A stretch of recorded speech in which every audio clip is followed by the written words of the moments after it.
আমাকে বিয়ে করবেন? দ্বিধাহীন প্রশ্নটিতে রাত্রি চমকে তাকালো আদিলের দিকে।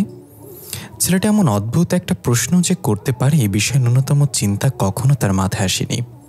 প্রশ্নটিতে অবাক হয়নি সে, তবে প্রশ্নটাই তার হৃৎপিণ্ড কাঁপছে ভয়ে। হ্যাঁ, এই ছেলেটাকে সে ভয় পায়। ভয় পাওয়ার যথেষ্ট কারণও আছে। রাত্রি শুনেছে আদিল মানসিক সমস্যাগ্রস্ত। তার জীবনের একটা বড় দুর্ঘটনার পরই সে এমন হয়ে গেছে। আগে ভালো ছিল, তবে রাত্রির ভয় পাওয়ার সূত্রপাত সেদিন থেকে যেদিন ছাত্রী মালিহার রেজাল্ট প্রকাশিত হয়েছিল। সেদিন সে রোজকার মতো মালিহাকে পড়াচ্ছিল। হঠাৎ আদিল এলো একটা বেত নিয়ে, এসে প্রায় হুঙ্কার দিয়ে বলল, কি পড়ান আপনি? কি পড়ান? এত সুষ্ঠু মিষ্টিভাবে পড়ালে স্টুডেন্ট হবে? এ নিন বেত, পিটিয়ে পিটিয়ে পিঠের চামড়া তুলে ফেলবেন। ধরুন। ধরুন কথাটা বলার সময় আবারও হুঙ্কার দিয়ে উঠল আদিল। রাত্রি যেন কেঁপে উঠল ধমকে। দ্রুত বেতটা ধরল। আদিল বলল, অঙ্কে মাত্র 35 পেয়েছে। কেন, আপনি কি ওকে ভালো করে পড়ান না? রাত্রির কণ্ঠ বসে গেছে ভয়ে। কথা বলতে গিয়ে দেখল গলা দিয়ে কথা বের হচ্ছে না। খাকারি দিয়ে গলা পরিষ্কার করে বলল, আমি তো ওকে অঙ্ক পড়াই না ভাইয়া, আমি ইংরেজি পড়াই। আপনি ইংরেজি শিক্ষক? কেন, বাংলা ভাষা পছন্দ করেন না? জি না, পছন্দ করি। তাহলে ইংরেজি শিক্ষক কেন হলেন? অনেকেই তো হয়।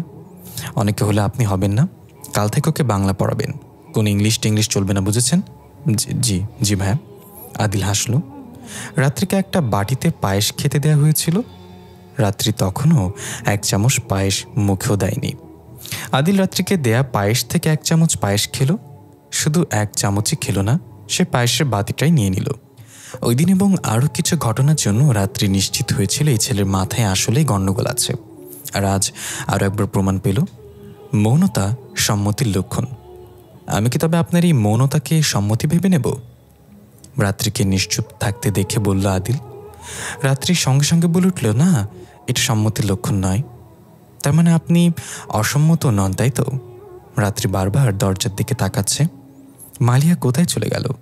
মেয়েটা পড়তে বসে এখানে সেখানে চলে যায়। ওইখানে থাকলে নিশ্চয় ওর ভাই এরকম কথা বলতে পারতো না। ছেলেটার আবার মাথায় সমস্যা।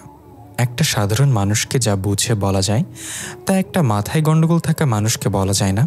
এরা সহজেই রেগে যায়। এই যেমন সে দরজার দিকে তাকাচ্ছে বলেও আদিল রেগে গেল। টেবিলে চাপড় মেরে বলল, ওইদিকে তাকাচ্ছেন কেন বারবার?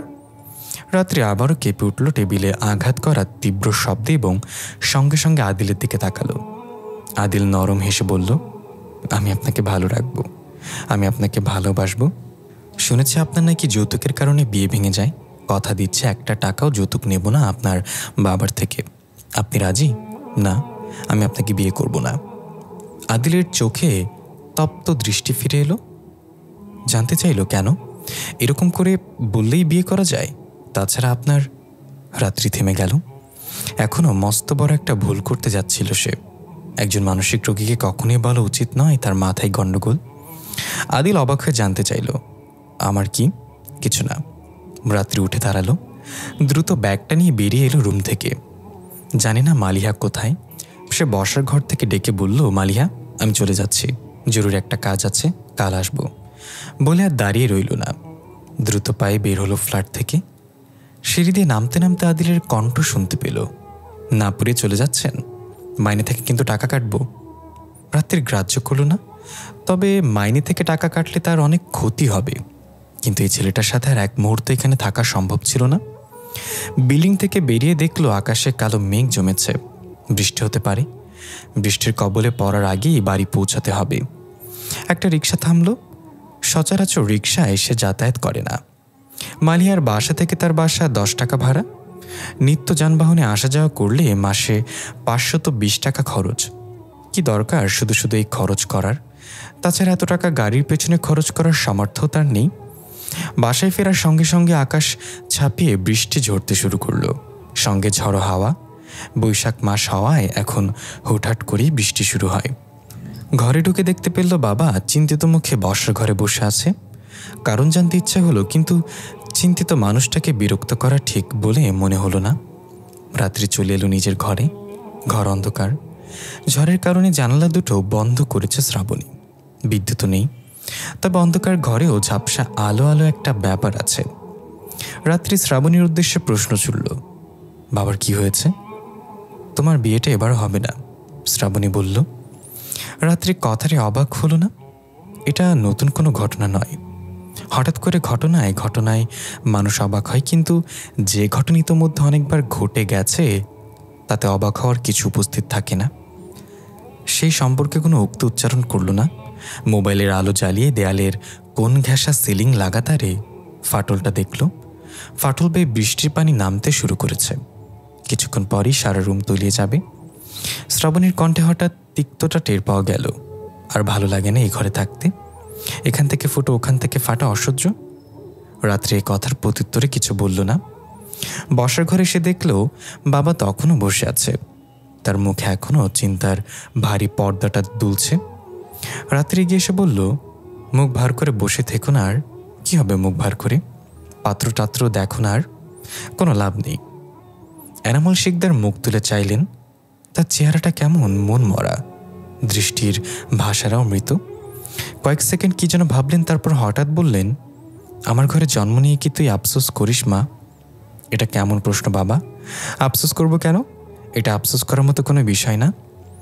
এনামুল শিকদার মাথা নুয়ে ফেললেন আর নুয়েই রাখলেন। দীর্ঘক্ষণ কেটে গেল, তিনি মাথা তুললেন না। দরজায় শব্দ হলো। অয়ন কাক ভেজা হয়ে বাসায় ফিরছে। রাতে শ্রাবণী খেলো না। প্রায় রাতেই না খেয়ে থাকে সে। কিসব রান্না হয় ওসব কি খাওয়া যায়?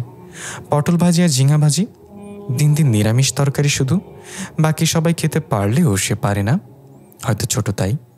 বাকিদের কোনো অভিযোগ নেই, কিন্তু তার নিজের পরিবারের প্রতি অনেক অভিযোগ। আজ রাতে সে কাঁদলেও অনেক কিছু মনে করে। তাদের ঘরে ভালো কিছু তেমন রান্না হয় না, তার তেমন ভালো জামাও নেই, স্কুলের সহপাঠীদের চলাফেরা অন্যরকম। আর সে এসব ভেবে কান্না আরও ভারী হয়ে ওঠে। টপটপিয়ে নামতে থাকে জল।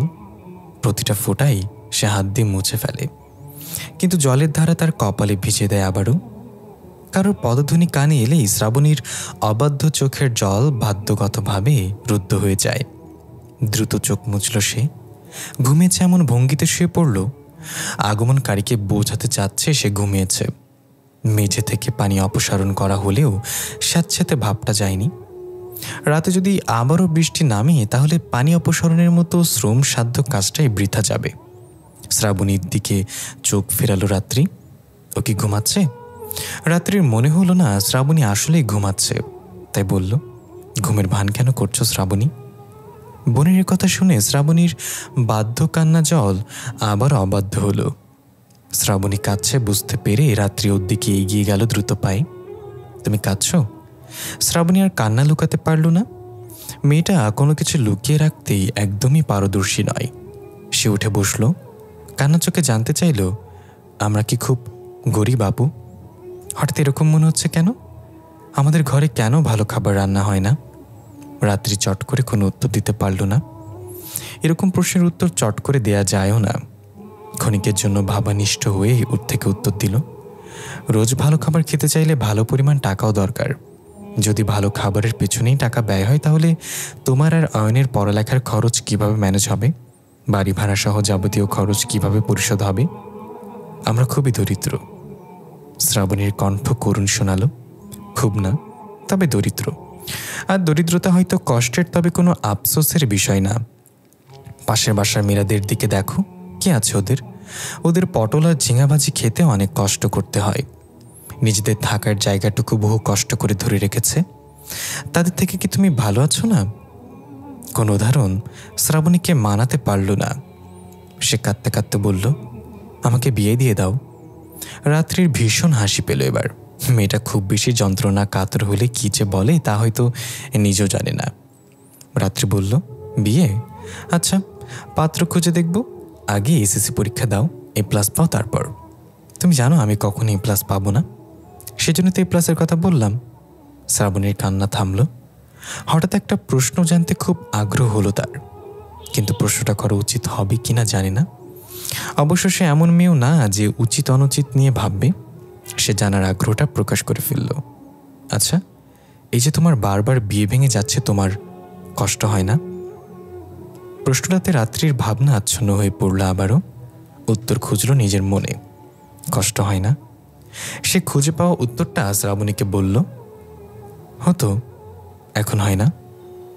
মানুষ কোনো কিছুর সঙ্গে থাকতে থাকতে অভ্যস্ত হয়ে যায়। তোমার সেটা নিয়ে ভাবতে হবে না, ঘুমাও।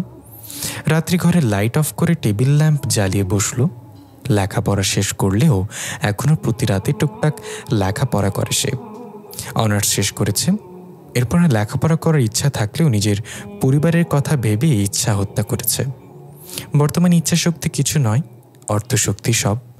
যাদের অর্থশক্তি নেই তাদের ইচ্ছাশক্তি মূলহীন। টেবিলের উপর মোবাইলটা বেজে উঠল তার স্বরে। অপরিচিত কলার। রাত্রি রিসিভ করল না। অপরিচিত নাম্বার কল সে খুব একটা রিসিভও করে না। তাছাড়া এখন রাত 11:30। এটা কাউকে কল দেওয়ার উপযুক্ত সময় বলে মনে হয় না তার। কলটা বেজে কেটে গেল। সঙ্গে সঙ্গে আবারও কল এলো সেই নাম্বার থেকে। রাত্রি ফোন সাইলেন্ট করে ফেলল। কলটা এবারও বাজতে বাজতে কেটে গেল। রাত্রির মনে হলো পরিচিত কেউ কল দিচ্ছে হয়তো, কিন্তু যারা পরিচিত তাদের সবার নাম্বার তো সে চেনে। চতুর্থবার কল রিসিভ করলো সে। আসসালামু আলাইকুম, কে বলছেন? রাত্রি জানতে চাইল। ওয়ালাইকুম আসসালাম। নিজের বরকে চেনেন না? কেমন স্ত্রী আপনি? রাত্রির ভুরুকুটি হলো, বলল রং নাম্বার। রং নয়, একদম রাইট। আপনার নাম রাত্রি, আপনার বাবার নাম এনামুল শিকদার, মা মারা গেছে 11 বছর আগে, সৎ মায়ের নাম প্রিয়ারা, বড় বোনের নাম মিথিলা, ভাইয়ের নাম অয়ন, ছোট বোন শ্রাবণী। বলুন, আমি কি ভুল জায়গায় কল দিয়েছি? আপনি ভুল মানুষ। রাত্রি থ হয়ে গেছে। কে এই লোক? অনেকক্ষণ ভেবে তার আদিলের কথা মনে পড়ল। এটা কি আদিল? রাত্রির সঙ্গে সঙ্গে কল কাটল, ব্লক করলো নাম্বারটা। মনে হলো কোনো যুদ্ধক্ষেত্রে ঢুকে পড়েছিল সে কিছুক্ষণের জন্য। ছেলেটা তো তাকে সত্যি সত্যি জ্বালাতন করা শুরু করেছে। শ্রাবণী, ভাত খেতে এসো। প্রিয়ারা ডাকলেন। শ্রাবণী স্কুলে যাওয়ার জন্য তৈরি হচ্ছে। এই সময় প্রিয়ারা বেগমের আগমন তার ভালো লাগলো না, কিন্তু সেটা প্রকাশ না করে জানতে চাইল কি রান্না করেছেন। ভাত আর আলু ভর্তা বানিয়েছি। শ্রাবণী মুখ বিকৃত করল। রাতে পটল আর ঝিঙা ভাজি আর এখন আলু ভর্তা। আমি খাবো না, আপনারা খান। রাতেও তো কিছু খাওনি, এখন তোমার অবশ্যই কিছু খাওয়া উচিত। খাবো না আমি, আপনার কি তাতে? আপনি কি আমার মা? মা সাজার চেষ্টা করবেন না। শ্রাবণীর কথায় দৃষ্টিনত হয়ে যায় প্রিয়ারার। হৃদয়ের কোথাও খারাপ লাগার তীব্র গুঞ্জন টের পেলেন। যদি এটা নব্য ঘটনা নয়, শ্রাবণী তাকে কখনোই পছন্দ করত না। অয়ন শ্রাবণীর কথায় ক্ষুদ্রাংশ শুনে এই ঘরে এলো। কি বললি তুই? কি বলেছি? ভাত খাবি না? না, তুই তো ভালো, তোর বড়টাও খাবে, চল। আমার বড়টা তো তুমি, তাহলে তুমি খেয়ে নাও।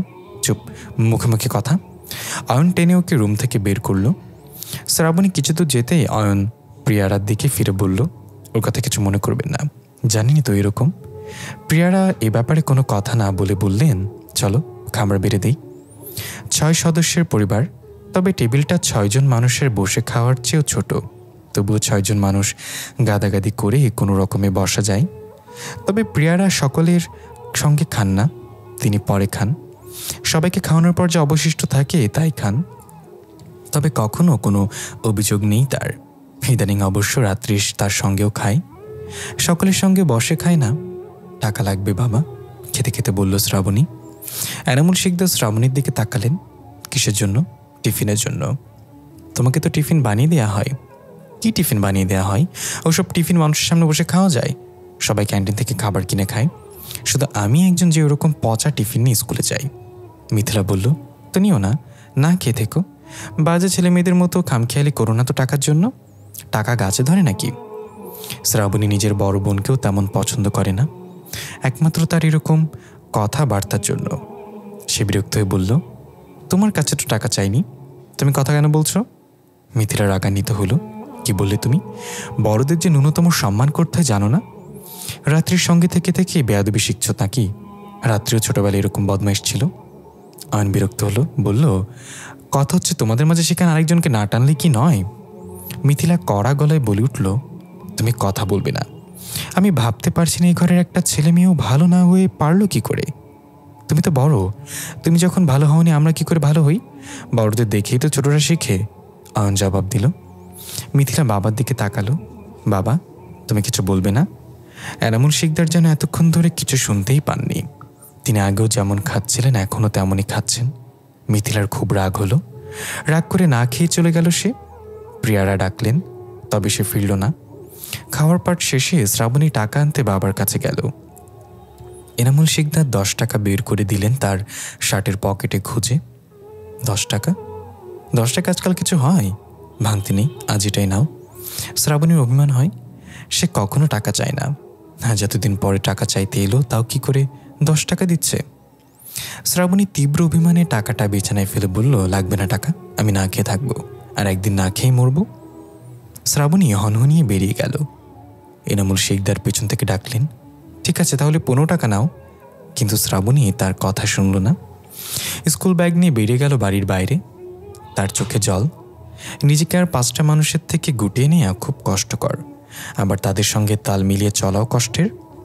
অয়ন মনে করে দরিদ্র আর বিত্তবানদের মধ্যে বন্ধুত্ব হওয়া উচিত না, অথচ তার সব বন্ধুদের ভালোই টাকা পয়সা। ওদের মাঝে নিজেকে খুব বেমানান লাগে তার। সব বন্ধুদের সমান খরচ করার সমর্থ থাকা বাঞ্ছনীয়, না হলে ভীষণ লজ্জায় পড়তে হয়। দেখা যাচ্ছে কোথাও খেতে গেলে কিংবা ঘুরতে গেলে অয়নের টাকা অন্য বন্ধুরা মিলে দিয়ে দিচ্ছে। অয়ন খুব লজ্জিত বোধ করে। ইদানিং তাই সে আর বন্ধুদের সাথে কোথাও ঘুরতে কিংবা খেতে যায় না। বন্ধুদের সাথে কোথাও খেতে যাওয়ার প্রসঙ্গে উঠলে এড়িয়ে যায়। আজও এড়িয়ে এসেছে। বাড়ি ফিরছিল। পাশের বাড়ির গেটের সামনে একটা ট্রাক দাঁড় করানো, ট্রাকে নানান মালপত্র। শুনেছিল বাড়িটা বিক্রি হয়েছে। এরা হয়তো সেই নতুন মালিক। তারা যে বিল্ডিংয়ে থাকে এই বিল্ডিংটা খুব পুরনো। মোট 3টা পরিবার থাকে ওই বিল্ডিংয়ে। তারা সহ সকলেই নিম্নবিত্ত। অমন পুরনো ক্ষয়প্রাপ্ত বাড়ির পাশে একটা ভালো সুন্দর বাড়ি খুবই দৃষ্টিকটু লাগে দেখতে। হঠাৎ ট্রাকের পাশে দাঁড়ানো একজন মধ্যবয়স্ক লোক অয়নকে ডাকলো, এই যে ছেলে শুনছ? অয়ন শুনেও সাড়া দিতে চাইল না। বিত্তবানদের এড়িয়ে চলতে পছন্দ করে সে। অয়ন শুনতে পায়নি ভেবে লোকটা আবারও ডাকলো, এই যে তোমাকেই বলছি। এবারও না শোনার ভঙ্গি করাটা বেয়াদবির কাতারে পড়ে যাবে বিধায় অয়ন দাঁড়ালো। কিছুটা এগিয়ে গেলে লোকটা বলল, এই জিনিসপত্রগুলো ভেতরে নিতে আমাদের একটু সাহায্য করবে? না। অয়ন মুখের ওপর উত্তর প্রদান করল, আমি কুলি নই। এখানে অনেকে আছে যারা টাকার বিনিময়ে আপনার জিনিসপত্র ভেতরে দিয়ে আসবে, তাদের সাহায্য নিন। অয়ন চলে গেল। ফারুকী সাহেব বিস্ময়পূর্ণ চোখে ওর যাওয়ার দিকে চেয়ে আছেন। রোশনি বাবার বিস্মিত আখির জোড়া লক্ষ্য করে বলল, বেয়াদব ছেলেদের কাছে কেন সাহায্য চাও কোন আক্কেলে? ফারুকী সাহেব মেয়ের দিকে তাকালেন, অবাক হয়ে জানতে চাইলেন, বুঝবে কি করে কে বেয়াদব আর কে সভ্য? একটা মানুষকে দেখলেই বোঝা যায় সে কীরকম। কিভাবে? দেখনি ছেলেটা ছোট ছোট চোখ? তো এরকম চোখের ছেলেরা সাধারণত বেয়াদব হয়। কে বলেছে তোকে? দাদি বলেছে। দাদি? আর মানুষ পেলি না? এখানে দাঁড়িয়ে দাঁড়িয়ে বকবক করবে? শায়লা বেগম স্বামীও মেয়ের কথায় বিরক্ত হয়ে বললেন, যাও দেখো কি কোনো মানুষ পাও কিনা। কলিং বেলের শব্দ হচ্ছে। মালিহা দৌড়ে এসে দরজা খুলল। মাথায় ওড়না দেয়া মেরুন রঙের 3 পিস পরা একজন দাঁড়িয়ে আছে দরজায়। মালিহা সালাম দিল। দরজায় দাঁড়ানো মেয়েটি সালাম গ্রহণ করে ভেতরে ঢুকল। কাল যে ভয়েস চেঞ্জগুলো দিয়েছিলাম সেগুলো করেছ? জি না ম্যাডাম। রাত্রির কিঞ্চিত মেজাজ খারাপ হলো। মেয়েটাকে কোনো কাজ দিলে কখনো সেটা ঠিকঠাকভাবে করেও না, তবুও মুখে সে কিছুই বলল না। মালিহার রুমে ঢুকে যার পুনরায় অবাক হতে হলো তাকে। আদিল বসে আছে মালিহার টেবিলের সামনে। ওখানে আগে 2টো চেয়ার ছিল, এখন আরও একটা বাড়তি চেয়ার দেখা যাচ্ছে, যেটা দখল করে বসে আছে আদিল। রাত্রি মালিহার দিকে তাকালো, ফিসফিস করে জানতে চাইল, তোমার ভাই এখানে কেন? মালিহা মুখ টিপে হাসলো, যা দেখে আরও অবাক হলো রাত্রি। আদিল বলল, কি ফিসফিস করছেন? রাত্রি আদিলের দিকে ফিরল, খুব কষ্টে ঠোঁটে হাসি এনে বলল, কিছু না। আপনি এখনো এখানে দাঁড়িয়ে আছেন কেন? আদিল হাতের ঘড়ি দেখে বলল, 4টা 5 বেজে গেছে। 5 মিনিট এমনিতেই লেট করেছেন, তাড়াতাড়ি পড়তে বসুন। পড়াতে বসুন। সেটা তো ঠিক আছে, কিন্তু আপনি এখানে কেন? আদিল এবার খুব চমৎকারভাবে হাসলো, বলল, কারণ আজ থেকে আমি আপনার কাছে পড়ব। রাত্রির চোখ কপালে উঠল, মানে আজ থেকে আমি আপনার স্টুডেন্ট আর আপনি আমার ম্যাডাম। রাত্রির মনে হলো আদিল মজা করছে, কিন্তু একজন মানসিক রোগী মজা করতে পারে কিনা সেটা তার জানা নেই। রাত্রি আবারও হাসার চেষ্টা করে বলল, এসব কি বলছেন? আপনি তো হাই স্কুলের বা কলেজের ছাত্র না, আমি আপনাকে কিভাবে পড়াবো? তাছাড়া আপনি আমার থেকে বেশি লেখাপড়া করেছেন। দয়া করে আপনি এখান থেকে চলে গেলে খুশি হতাম। আপনি এখানে থাকলে আমার পড়াতে সমস্যা হবে। আপনি বুঝতে পারছেন না রাত্রি, আমি এমনি আপনার কাছে পড়তে চাইছি না, আমি লেখাপড়াটা ভুলে যাচ্ছি। তাহলে শুনুন ঘটনাটা। গত রাত্রে আমি ইংরেজি বর্ণমালা লিখতে বসলাম, লিখলামও। লেখার পর গুনে দেখি 22টা বর্ণ, বাকি 4টা কোথায় গেল? এখন আপনিই বলুন আমার লেখাপড়া শেখার দরকার আছে কি না। রাত্রি বুঝতে পারলো আদিলকে বলে লাভ নেই, তাই সে আবারও মালিহার দিকে ফিরল এবং আবারও সেই ফিসফিসানি, তোমার ভাইকে চলে যেতে বলো। কেন ম্যাডাম, একটু পড়ান না আমার ভাইয়াকে, আমার ভাই লেখাপড়া ভুলে যাচ্ছে। মালিহার চোখে মুখে করুণ আকুতি। রাত্রি মনে হলো শুধু আদিল না, মালিহাও পাগল। রাত্রি এখন দরজার কাছে দাঁড়িয়ে আছে দেখে আদিলের রাগ হলো, রুক্ষ হলো তার গলার স্বর। বলল, আপনি আসবেন নাকি আপনাকে তুলে আনতে হবে? আসুন। আসুন শব্দটা প্রায় ধমক বলে উঠল, যাতে ভয় পেয়ে গেল রাত্রি। দ্রুত পায়ে সে নিজের নির্ধারিত চেয়ারটায় বসে পড়ল। বুক ধুকপুক ধুকপুক করছে। এ কেমন কঠিন পরীক্ষা শুরু হলো তার সঙ্গে। পড়ান? কি পড়াবো? ওকে যা পড়ান আমাকেও তাই পড়াবেন। রাত্রি 2 ভাই বোনকে আলাদাভাবে 10টা ভয়েস চেঞ্জ করতে দিল। 5 মিনিটের মাত্রই আদিল বলল, নিন। এর মধ্যে করা শেষ? রাত্রি অবাক হলো। এর চেয়ে বেশি অবাক হলো যখন দেখল উত্তরগুলো সঠিক। রাত্রি অবিশ্বাস্য চোখে তাকালো। একজন পাগল কিভাবে সম্ভব এটা? তোমার করা হয়েছে? মালিহাকে বলল রাত্রি। দেখি। মালিহা 3টা করেছে, এর মধ্যে 2টোই ভুল। তোমাকে এই শিখেছিলাম। আদিল বলল, পারিনি। এই বেদটা কোথায় রে? আদিল বেদ খুঁজতে শুরু করলো, কিন্তু সারা রুম খুঁজেও বেদ পাওয়া গেল না। বেদ কোথায়? গরম চোখে মালিহার কাছে জানতে চাইল আদিল। মালিহা বেদটা ফেলে দিয়েছে, কিন্তু সে কথা আদিলকে বললে আদিল ভীষণ রেগে যাবে, তাই মিথ্যার আশ্রয় নিল। সোহাগী চাচি ময়লা ভেবে ফেলে দিয়েছে, তাই? আচ্ছা, কোনো ব্যাপার না। আদিল টেবিলের কাছে ফেরত এলো। স্টিলের একটা স্কেল রাত্রির হাতিতে বলল, এটা দিয়ে মারুন। মালিহা কেঁদে দিল। এটা তার আপন ভাই। রাত্রি বলল, কেঁদো না, মারবো না আমি তোমাকে। মারবেন না মানে? মারতে হবে, জোর গলায় বলে উঠল আদিল। রাত্রি খুব বিরক্তি ও রাগান্বিত। তো এবার সে ভয় ফেলে বলে উঠল, টিচার আমি না আপনি? এই প্রশ্নে আদিল শান্ত হলো, চেয়ারে বসে পড়ল ধপ করে। মালিহাকে বলল, চা পানি খেয়ে আয়। মালিহা বাদ্যমের মতো উঠে গেল। মালিহা যেতে আদিল বলল, কাল রাতে আপনি আমার কল কেটেছেন কেন? কল কেটেছি মানে? আপনি কি আমাকে কল দিয়েছিলেন? রাত্রি পুরোটা না জানার ভান করল। আদিল হেসে ফেলল, যা দেখে ঘাবড়ে গেল রাত্রি। আদিল বলল, আদিলের বউ হবেন অথচ কি না ভালো মিথ্যা বলতে পারে না। কাল থেকে আমি আপনাকে মিথ্যা কথা শেখাবো। ফুল কোর্স 500 টাকা, শিখবেন? রাত্রি জবাব দিল না। আদিল বলল, আজকে ব্লগ খুলবেন। রাত্রি নিশ্চুপ। তার নিশ্চুপতা ভালো লাগছে না আদিলের। সে স্কেল দিয়ে জোরে টেবিল আঘাত করে রাগত স্বরে বলল, খুলবেন কি না? হ্যাঁ খুলব। আদিলের রাগান্বিত রূপে আবারও ভয় পেল রাত্রি। আদিল। দরজা থেকে ডাকটা ভেসে এলো। পারভিন দাঁড়িয়ে আছে। আদিল তাকে দেখা মাত্রই হাত নেড়ে বলল, হাই মা, এখানে কি করছো তুমি? লেখাপড়া শিখছি। লেখাপড়া শিখছো মানে? গতকালকে আমি তো ইংরেজি বর্ণমালা লিখছিলাম, কিন্তু লেখার পর গুনে দেখি 22টা, বাকি 4টা কোথায় গেল? ম্যাডামের পড়ানো তো ডিস্টার্ব করো না, আমার সাথে এসো, দেখছি বাকি 4টা অক্ষর কোথায় গেল, এসো। আদিল চলে গেল মায়ের সাথে। রাত্রির মনে হলো সে হাঁপ ছেড়ে বেঁচেছে। হাতে বাজারের ব্যাগ, বাড়ি ফিরছে রাত্রি আর ভাবছে আদিলের কথা। খুব কষ্টে সে টিউশনিটা জোগাড় করেছিল, কিন্তু আদিল যা শুরু করেছে তাতে মনে হয় না এটা বেশি দিন থাকবে। পারলে সে এখনই টিউশনিটা ছেড়ে দিত, কিন্তু টাকাটারও তার খুব প্রয়োজন। এই টিউশনির টাকায়ও একটু হলেও পরিবারের উপকারে আসে। এই টিউশনিটা ছেড়ে দিলে পরবর্তীতে টিউশনি আবার পাবে কি না তার কোনো নিশ্চয়তা নেই, কাজে ঝুঁকি নেওয়া সম্ভব না। কিন্তু আদিলের আচরণও আর সহ্য করা যায় না। কি করবে? পারভিন আন্টিকে বলবে? রাত্রি সঠিক সিদ্ধান্তে আসতে পারছে না। পারভিন আন্টিকে বললে হয়তো তিনি টিউশনি পড়াতে যেতে নিষেধ করবেন। রাত্রি খুব অসহায় বোধ করছে। অভাবীদের একদিকে ভাবলে চললে না, সব দিকে ভাবতে হয়, আর সব দিক ভাবতে গিয়েই তারা আটকে পড়ে যায়। রাত্রি গভীর ভাবনায় আচ্ছন্ন হয়ে পথ এগোচ্ছিল। সামনেই রয়েছে বাঘ, আর সেই বাঘ নিতে গিয়েই তাকে সম্মুখীন হতে হলো ভয়ঙ্কর কিছুর। সে সবে বাঘ নিতে যাচ্ছিল, কিন্তু নিতে পারল না। ভয় প্রায় ছিটকে পড়ল রাস্তায়। তার হাতের সবজিও রাস্তায় ছড়িয়ে পড়ল। কিছু সবজি গড়িয়ে গেল দূরে। তার দু চোখে রাজ্য ভয় জোড়া। বুকের ভেতর হৃৎপিণ্ডটা কয়েক সেকেন্ড থেমে গেল, কাটা মুরগির মতো লাফাতে শুরু করলো। চোখের সামনে একজনকে মার খেতে দেখছে রাত্রি, যার থেকে তার দূরত্ব মাত্র 1 হাত।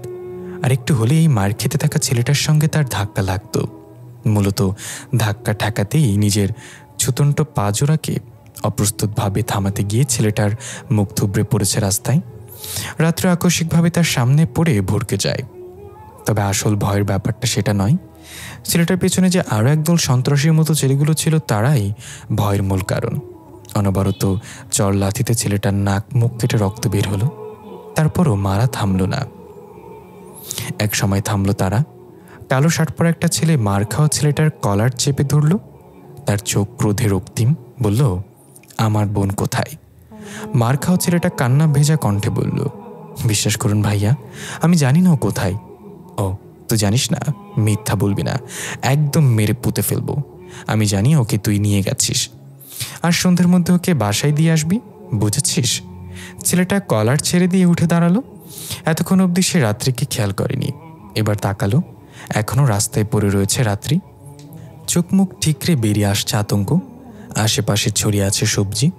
ছেলেটার চোখ শুরু হলো। কয়েক সেকেন্ড সে দেখল রাত্রিকে। রাত্রি তার দৃষ্টির সম্মুখে ভয়ে আরও সেটিয়ে যাচ্ছিল। চোখ সরালো ছেলেটা, সাথের ছেলেগুলোর উদ্দেশ্যে বলল, চল। তারা চলে গেলে রাত্রি এগিয়ে এলো রাস্তায় পড়ে থাকা ছেলেটার দিকে। আপনি ঠিক আছেন? জি না। আমাকে একটু হাসপাতালে যেতে সাহায্য করবেন?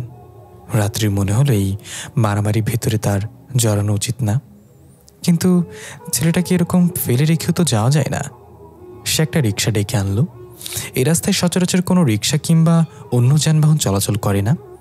সে ছেলেটাকে রিক্সায় উঠিয়ে দিলেই রিক্সা চলে গেল। রাত্রি দুর্বল চোখে তাকালো রাস্তায় পড়ে থাকা সবজির দিকে। খুব যত্নে তুলে নিল সবজিগুলো। এগুলো তো তাদের রাতের খাবার। সারা পথে ভয়ঙ্কর দৃশ্যটা চোখে ভাসল রাত্রির। এর আগে এমন কিছুর সম্মুখীন সে কখনো হয়নি। ওই ছেলেগুলো কি সন্ত্রাসী ছিল? মার খাওয়া ছেলেটার কি দোষ? বোন নিয়ে কিছু একটা বলছিল, কিন্তু কি বলছিল সে খেয়াল করেনি। সে ছিল ভয়ে তটস্থ, তখন কিছু খেয়াল করার মতো পরিস্থিতিও ছিল না। নানাবিধ দুশ্চিন্তা করতে করতে রাত্রি কখন যে বাড়ি পৌঁছে গেল টেরই পেল না। গেট খুলতে গিয়ে লক্ষ্য করল তার হাতের তালু ছেলে গেছে, অথচ সে কিনা যন্ত্রণা অনুভব করেনি। কিন্তু হঠাৎ এখন খেয়াল করায় যন্ত্রণা অনুভব হচ্ছে। কি অদ্ভুত ব্যাপার! রাত্রি বাজারের ব্যাগ প্রিয়ারার কাছে হস্তান্তর করে এদিকে আসছিল, কিন্তু প্রিয়ারা তার হাতের দিকে ক্ষত লক্ষ্য করলেন। আঘাত পেলে কিভাবে?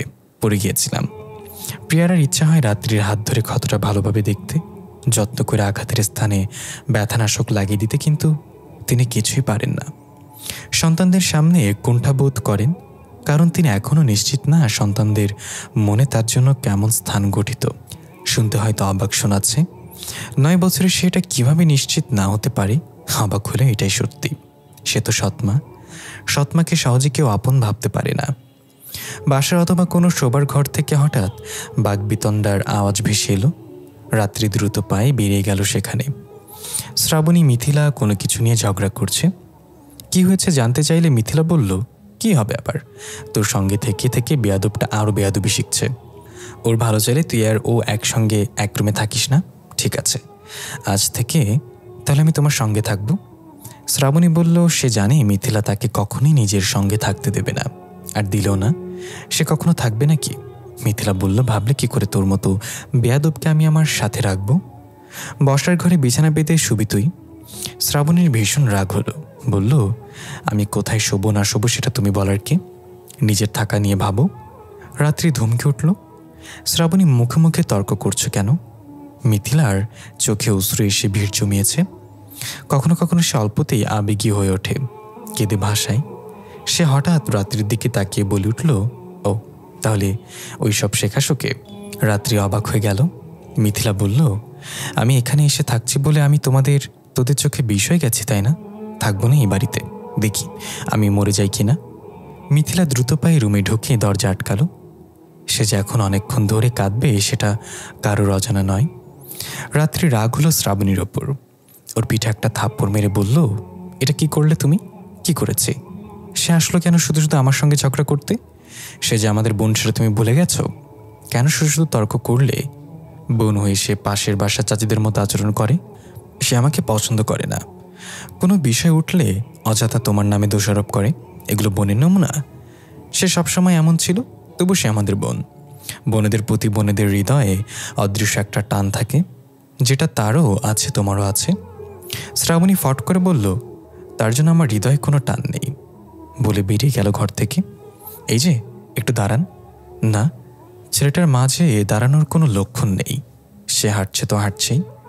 রোশনি এবারও আরও জোরে ডাকল, আপনি কানে কম শোনেন, দাঁড়ান। আশ্চর্য, ছেলেটা দাঁড়াচ্ছেই না। রোশনির মাঝে জিদ চাপল, ছেলেটাকে সে দাঁড় করিয়েই ছাড়বে। লিচুর প্যাকেট থেকে একটা লিচু বের করে সে ছেলেটার দিকে ছুঁড়ে মারল। লিচুটা গিয়ে ঠিক ছেলেটার পিঠ বরাবর লাগলো। সঙ্গে সঙ্গে দাঁড়ালো ছেলেটা। পেছনে ফিরে পিঠে কি পড়েছে খুঁজল, দেখতে পেলে একটা লিচু পড়ে আছে। সে এবার রোশনির দিকে তাকিয়ে বলল, এটা আপনি মেরেছেন? রোশনি এগিয়ে আসতে আসতে বলল, জি। বেয়াদবের মতো কারো গায়ে লিচু ছুঁড়ে মেরেছেন, আবার অকপট বলছেনও।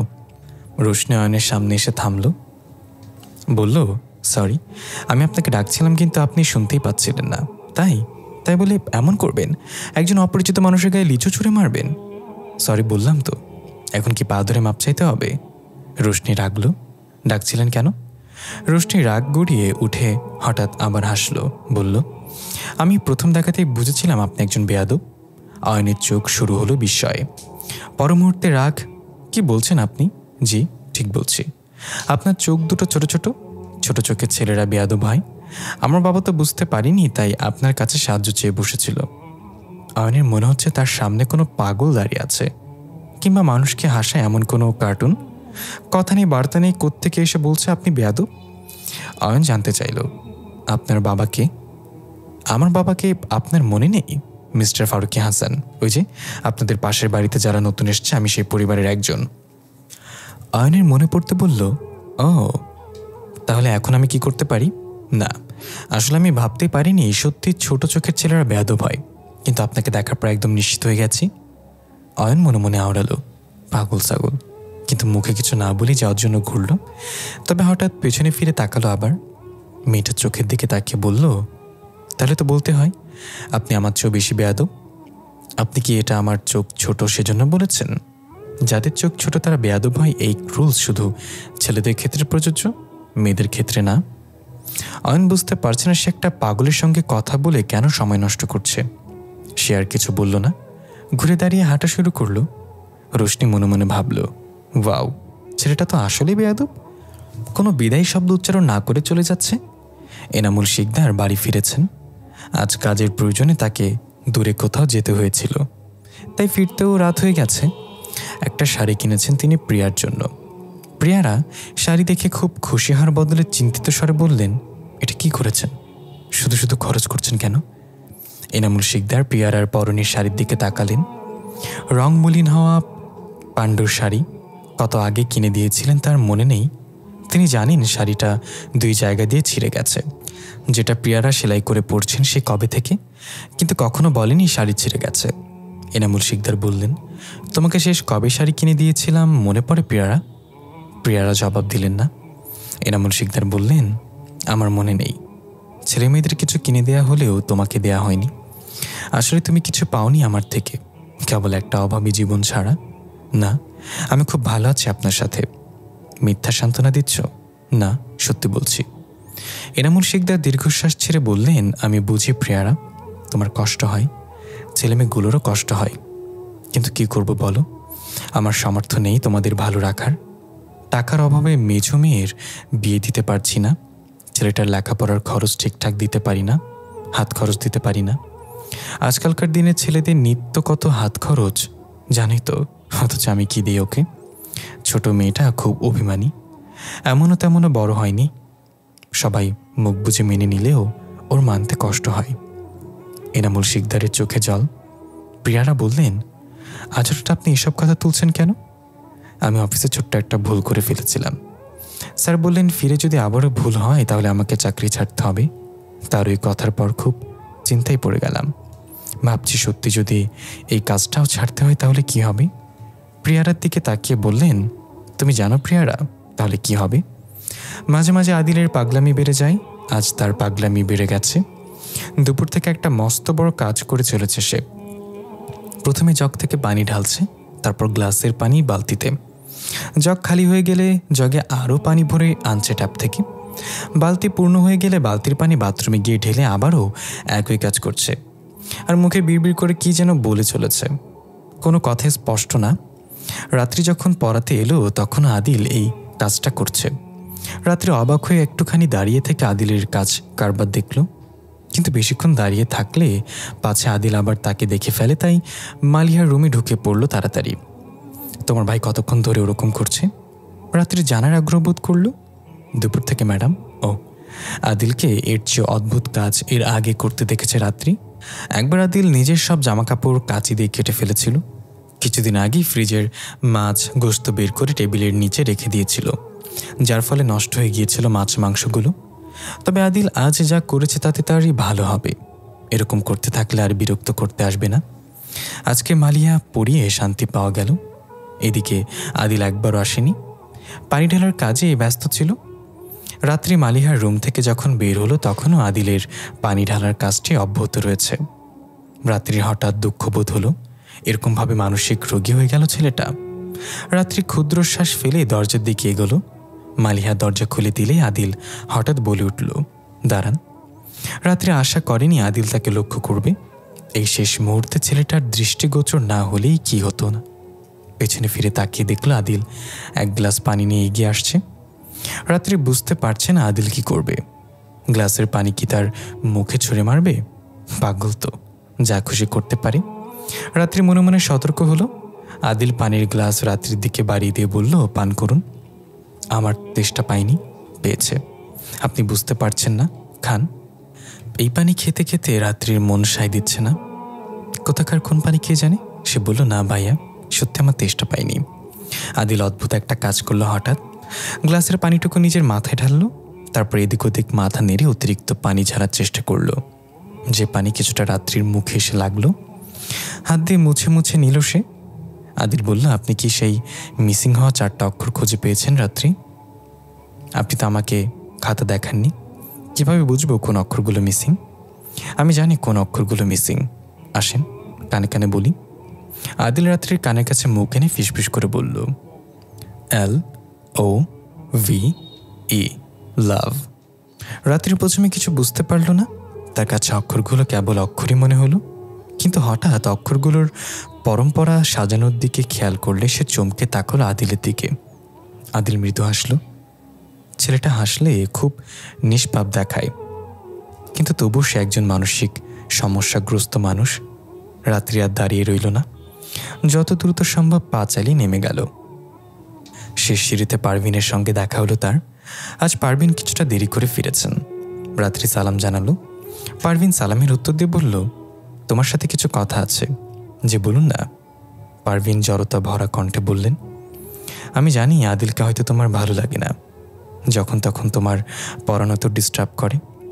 মানসিক দিক থেকেও একটু অন্যরকম তো, তাই চাইলে ওকে কিছু বলে বোঝানো যায় না। আশা করছি তুমি একটু মানিয়ে নেবে। রাত্রি পারভিনের এমন কথায় কি জবাব দেবে বুঝতে পারছে না। পারভিনের জানা নেই তার ছেলে আসলে কতটা পাগলামি করছে।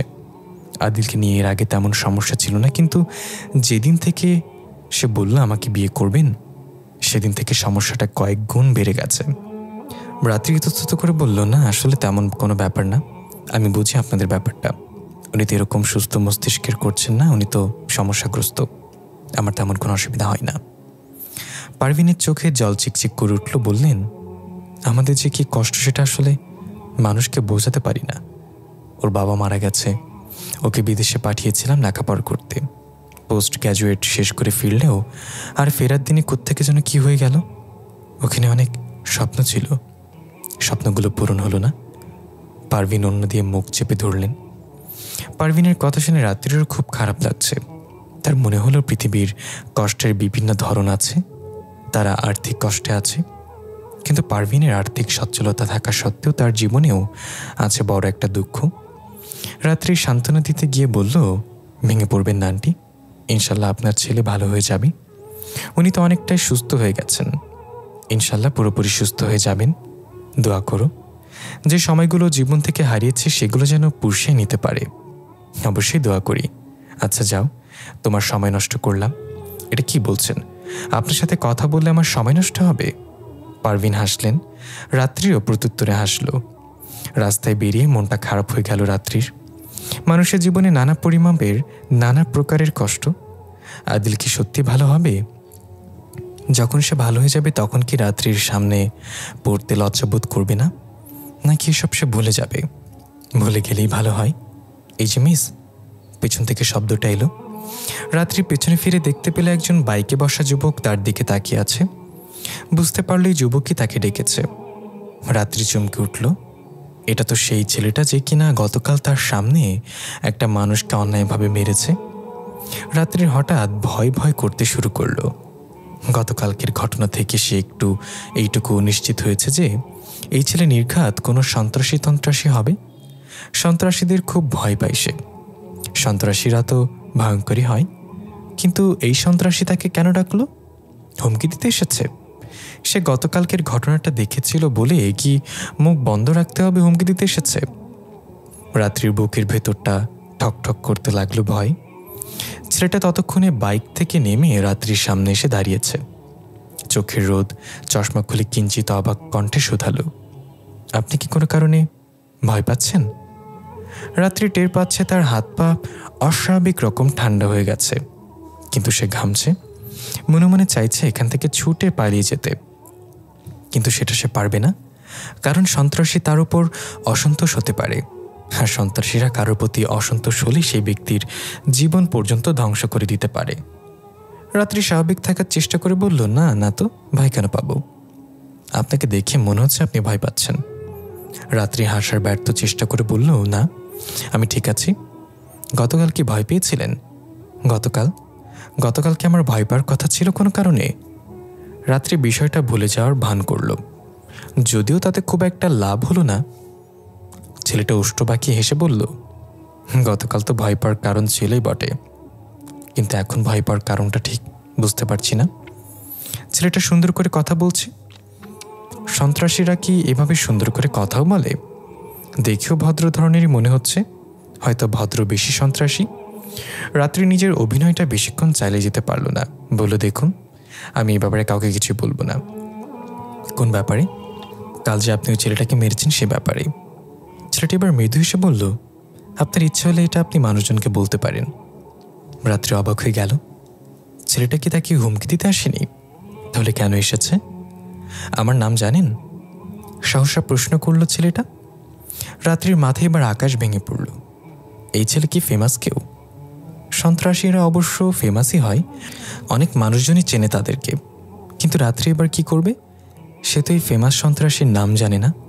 ছেলেটা নিশ্চয়ই এখন তার উপর রেগে যাবে। রাত্রি না বোধক মাথা নাড়ল, কিন্তু ছেলেটা রাগল না। নিজের পরিচয় দিতে বলল, আমি তানভীর খন্দকার। রাত্রি একটু হাসার চেষ্টা করে বলল, ও আচ্ছা। কিসের আচ্ছা? নিজের নাম বলে নিজের নামটাও যে বলতে হয় তা জানেন না?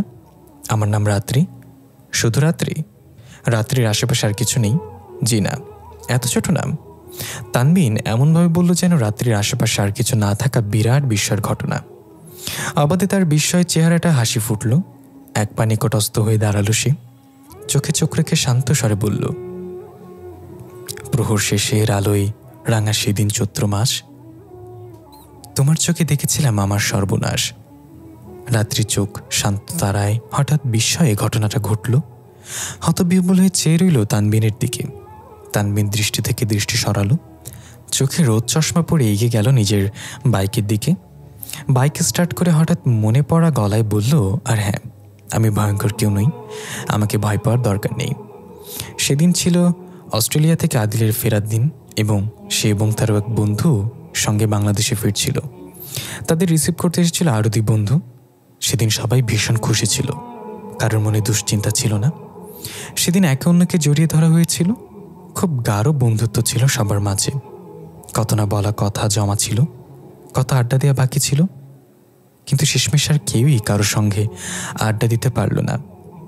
গাড়িতে করে বাড়ি ফিরছিল তারা চারজন। গাড়ির ভেতর কি হইহুল্লোড়! কয়েকজন বন্ধু একসাথে হলে এমন একটা হইহুল্লোড় হয়েই থাকে, কিন্তু সেই হইহুল্লোড় স্থায়িত্ব ছিল খুবই অল্প সময়, এবং তাদের কারোরই আর সেদিন বাড়ি ফেরা হয়নি। এয়ারপোর্ট ছেড়ে গাড়ি কিছু দূর আসা মাত্র একটা বৃহৎ ট্রাকের ধাক্কায় গাড়িটা উল্টে গিয়ে অনেকটা দূরে ছিটকে পড়ল। রাস্তা তুলেই গেল তাজা রক্তে। আদিলের নিঃশ্বাস বন্ধ হওয়ার আগে এসে তার প্রিয় বন্ধু যে তার সঙ্গে অস্ট্রেলিয়া থেকে ফিরেছিল তাকে দেখতে পেয়েছিল। ওর চোখ বন্ধ ছিল এবং দেহ ছিল নিথর। আদিল ডাকতে চাইল ওকে, কিন্তু দুর্বলতা ওর ওষ্ঠ পর্যন্ত নড়তে দিল না। সে ডাকতে পারল না। তার আগে তার চোখেই চোখ মুদে গেল। হাসপাতালে নিয়ে আর তারা দুজন অবশ্য বেঁচে গিয়েছিল, বাকি দুজন মারা গেল। অনেক মাস অসুস্থ ছিল আদিল। এরপর সে শারীরিকভাবে সুস্থ হলেও মানসিকভাবে সুস্থ হলো না। প্রিয় বন্ধুদের হারানো আর ওই ভয়ঙ্কর দুর্ঘটনা তার মানসিক অসুস্থতার পথে প্রাচীর হয়ে দাঁড়ালো। তবে অন্য বেঁচে যাওয়া বন্ধু শারীরিক ও মানসিকভাবে অসুস্থ। সে মাঝে মাঝে আসে আদিলকে দেখতে, অনেকক্ষণ সময় কাটায় একসাথে। ও যখন চলে যায় আদিল কাঁদে। আদিলের অবস্থা প্রথম দিকে খুব খারাপ ছিল, ধীরে ধীরে কিছুটা উন্নতি হয়েছে। সে নিজ থেকে বাইরে যাওয়া বন্ধ করেছে, সারাক্ষণ ঘরের ভেতর বন্দি করে রাখে নিজেকে। পারভিনও তাকে তার মতো থাকতে দিয়েছেন। পারভিন আজ ঘুম ভেঙে গেলে দেখলেন বসার ঘরের লাইট জ্বলছে। এসে দেখলেন আদিল সোফার সামনে বসে ফ্লোরে বসে চিপস খাচ্ছে আর টেলিভিশন দেখছে। তার সাথে শুধু চিপস না, বিস্কুট চকলেটের প্যাকেটও আছে। এখন রাত কটা বাজে? ঘড়ির দিকে তাকালেন তিনি। রাত 3টা এখন। পারভিন বিরক্ত করলেন না ছেলেকে। ছেলে যা করে শান্তি পায়, তাই করুক। ছোটখাটো একটা বিষয় নিয়ে ক্লাসের সহপাঠীদের সঙ্গে ঝগড়া হয়েছিল শ্রাবণীর, আর তাই তারা ওর ব্যাগের ভেতর ময়লা ঢুকিয়ে রেখেছে। শ্রাবণী স্কুলে থাকতে ময়লাগুলো দেখেছে, কিন্তু সে ময়লাগুলো বাড়ি অবধি টেনে আনলো, রুমের মেঝেতে ফেলে রাখলো সেগুলো। রাত্রি টিউশনি শেষ করে এসে দেখতে পেল মেঝেতে চিপস, চানাচুর ইত্যাদির প্যাকেট, ইটের টুকরো, কলার খোসা পড়ে আছে। সে অবাক হয়ে তাকালো শ্রাবণীর দিকে। শ্রাবণী অঙ্ক করছে। সে জানতে চাইল এগুলো কোথা থেকে করিয়ে এনেছ। শ্রাবণী বলল, করিয়ে আনবো কেন, এগুলো উপহার। কি বলছো? ভুল কি বলছি? গরিবরা ইচ্ছে ভালো উপহার আর কি পাবে? আমি তোমার কথা বুঝতে পারছি না, সহজভাবে বলো। শ্রাবণী চেয়ার ছেড়ে দাঁড়িয়ে বলল, ক্লাসের কিছু মেয়েগুলো আমার ব্যাগের ভিতর ঢুকিয়ে রেখেছে। ওরা আমাকে পছন্দ করে না, কারণ আমি গরিব। কি বলছো? গরিব বলে কেউ তোমাকে কেন পছন্দ করবে না? নিশ্চয়ই তুমি কিছু করেছো। কি করেছো?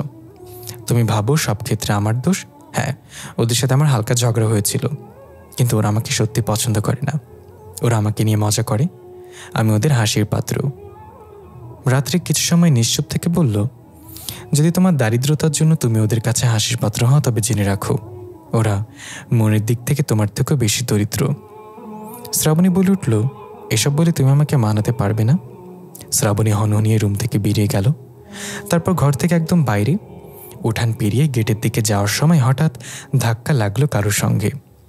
শ্রাবণী দিক বিদিক জ্ঞানশূন্যভাবে হাঁটছিল, তাই ধাক্কা লাগার পিছনে কে দায়ী সেটা বিচার করা গেল না।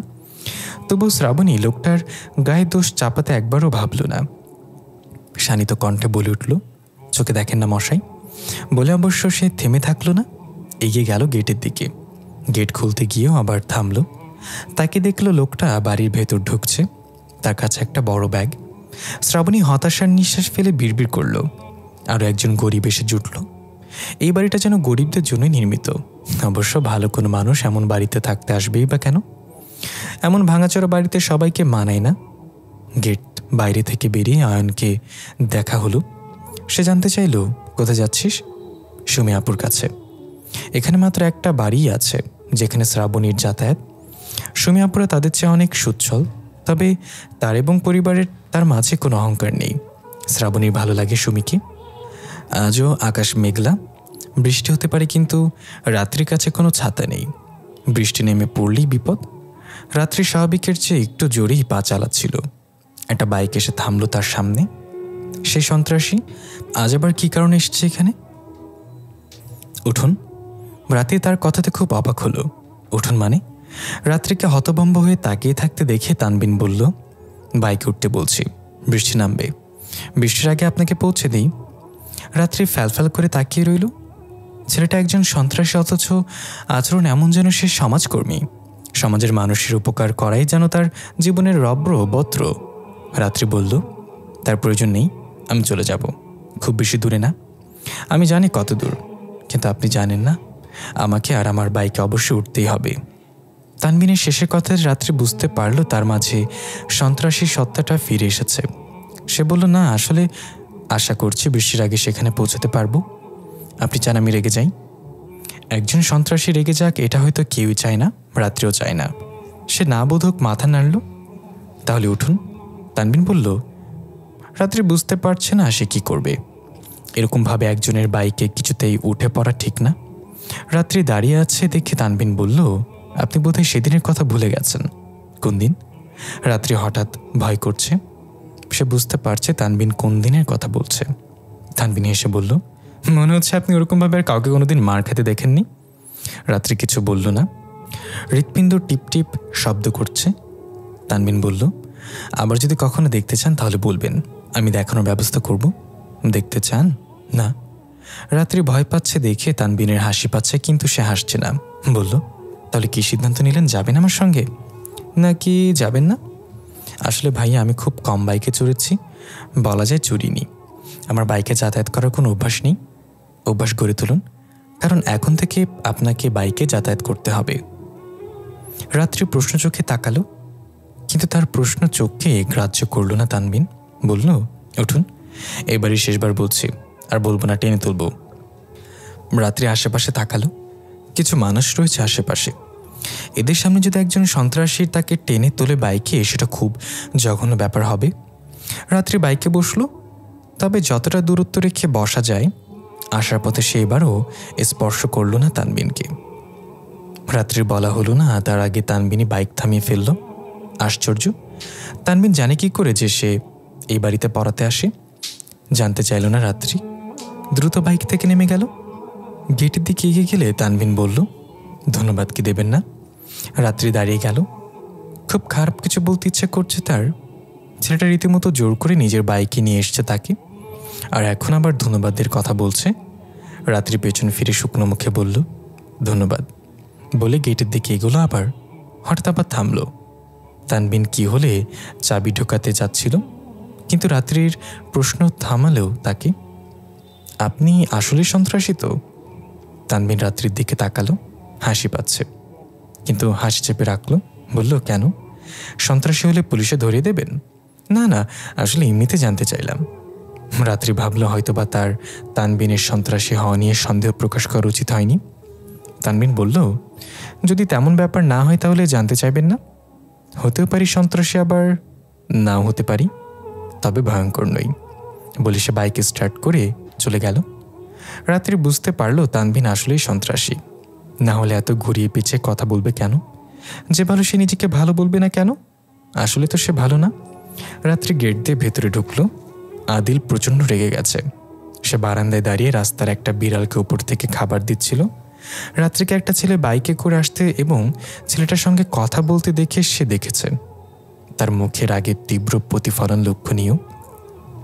রাত্রি ডোরবেল বাজালো, কিন্তু আজ অপ্রত্যাশিতভাবে আদিল দরজা খুলল। আদিলের আগে কখনো দরজা খোলেনি। আজ শুরুতে আদিলের সাথে দেখা হওয়া একটু ঘাবড়ে গেল রাত্রি। আদিলের আঁখি ক্রুদ্ধ, রূঢ় কণ্ঠে প্রশ্ন করল, ছেলেটা কে? কার কথা বলছেন? যার বাইকে করে এসছেন, যার সাথে কথা বললেন, কি হয় আপনার? কেউ হয় না আমার। তাহলে আপনি কেন তার বাইকে করে আসবেন? কেন তার সাথে কথা বলবেন? আপনি চলে যান, পড়াতে হবে না। আদিল মুখের উপর দরজা বন্ধ করে দিল। স্তব্ধ হয়ে গেল রাত্রি। সামান্য কারোর বাইকে আসার জন্য আদিল এমন করল? আচ্ছা, সে যদি কোনো রিক্সা আসতো তাহলেও কি আদিল এমন করত? কেন যেন আজ ভীষণ অপমানবোধ হলো। সে নেমে গেল সিঁড়ি বেয়ে। বৃষ্টি শুরু হলো। রাত্রি নিচতলায় এসে দাঁড়িয়ে রইল। বৃষ্টি থামলে তাকে বের হতে হবে। প্রায় 10 মিনিট কেটে গেল, বৃষ্টি থামল না। হঠাৎ আদিলকে দেখা গেল। একটা ছাতা নিয়ে এসেছে। ছাতাটা রাত্রির দিকে এগিয়ে দিয়ে বলল, এটা নিন। মুখের উপর দরজা বন্ধ করে দিয়ে এখন ছাতা নিয়ে এসে ভালো মানুষে দেখানো হচ্ছে। আদিল স্বাভাবিক না। রাত্রি জানে আদিলের কোনো কিছুতে তার রাগ করা উচিত না, কিন্তু আজ প্রচণ্ড রাগ বোধ হচ্ছে তার। সে ছাতা না নিয়েই বেরিয়ে গেল বাইরে। আদিলও সঙ্গে সঙ্গে ছাতা মিলে বাইরে বেরিয়ে এসে ছাতা ধরল রাত্রির মাথায়, এবং সে নিজে ভিজতে লাগলো। রাত্রি ছাতাটা আদিলের দিকে ঠেলে দিয়ে বলল, আপনি ভিজছেন কেন? আপনি ভেজাচ্ছেন বলে। আদিল ছাতাটা আমারও রাত্রির মাথায় ধরল। রাত্রি বলল, আমি আপনাকে ভিজাচ্ছি না। ঠিক আপনি ভেজাচ্ছেন না, আমাকে বৃষ্টি ভেজাচ্ছে। কিন্তু আমার ভেজার কারণ আপনি, আর আপনার ভেজার কারণ রাগ। আদিলের প্রতি আপনার এত রাগ?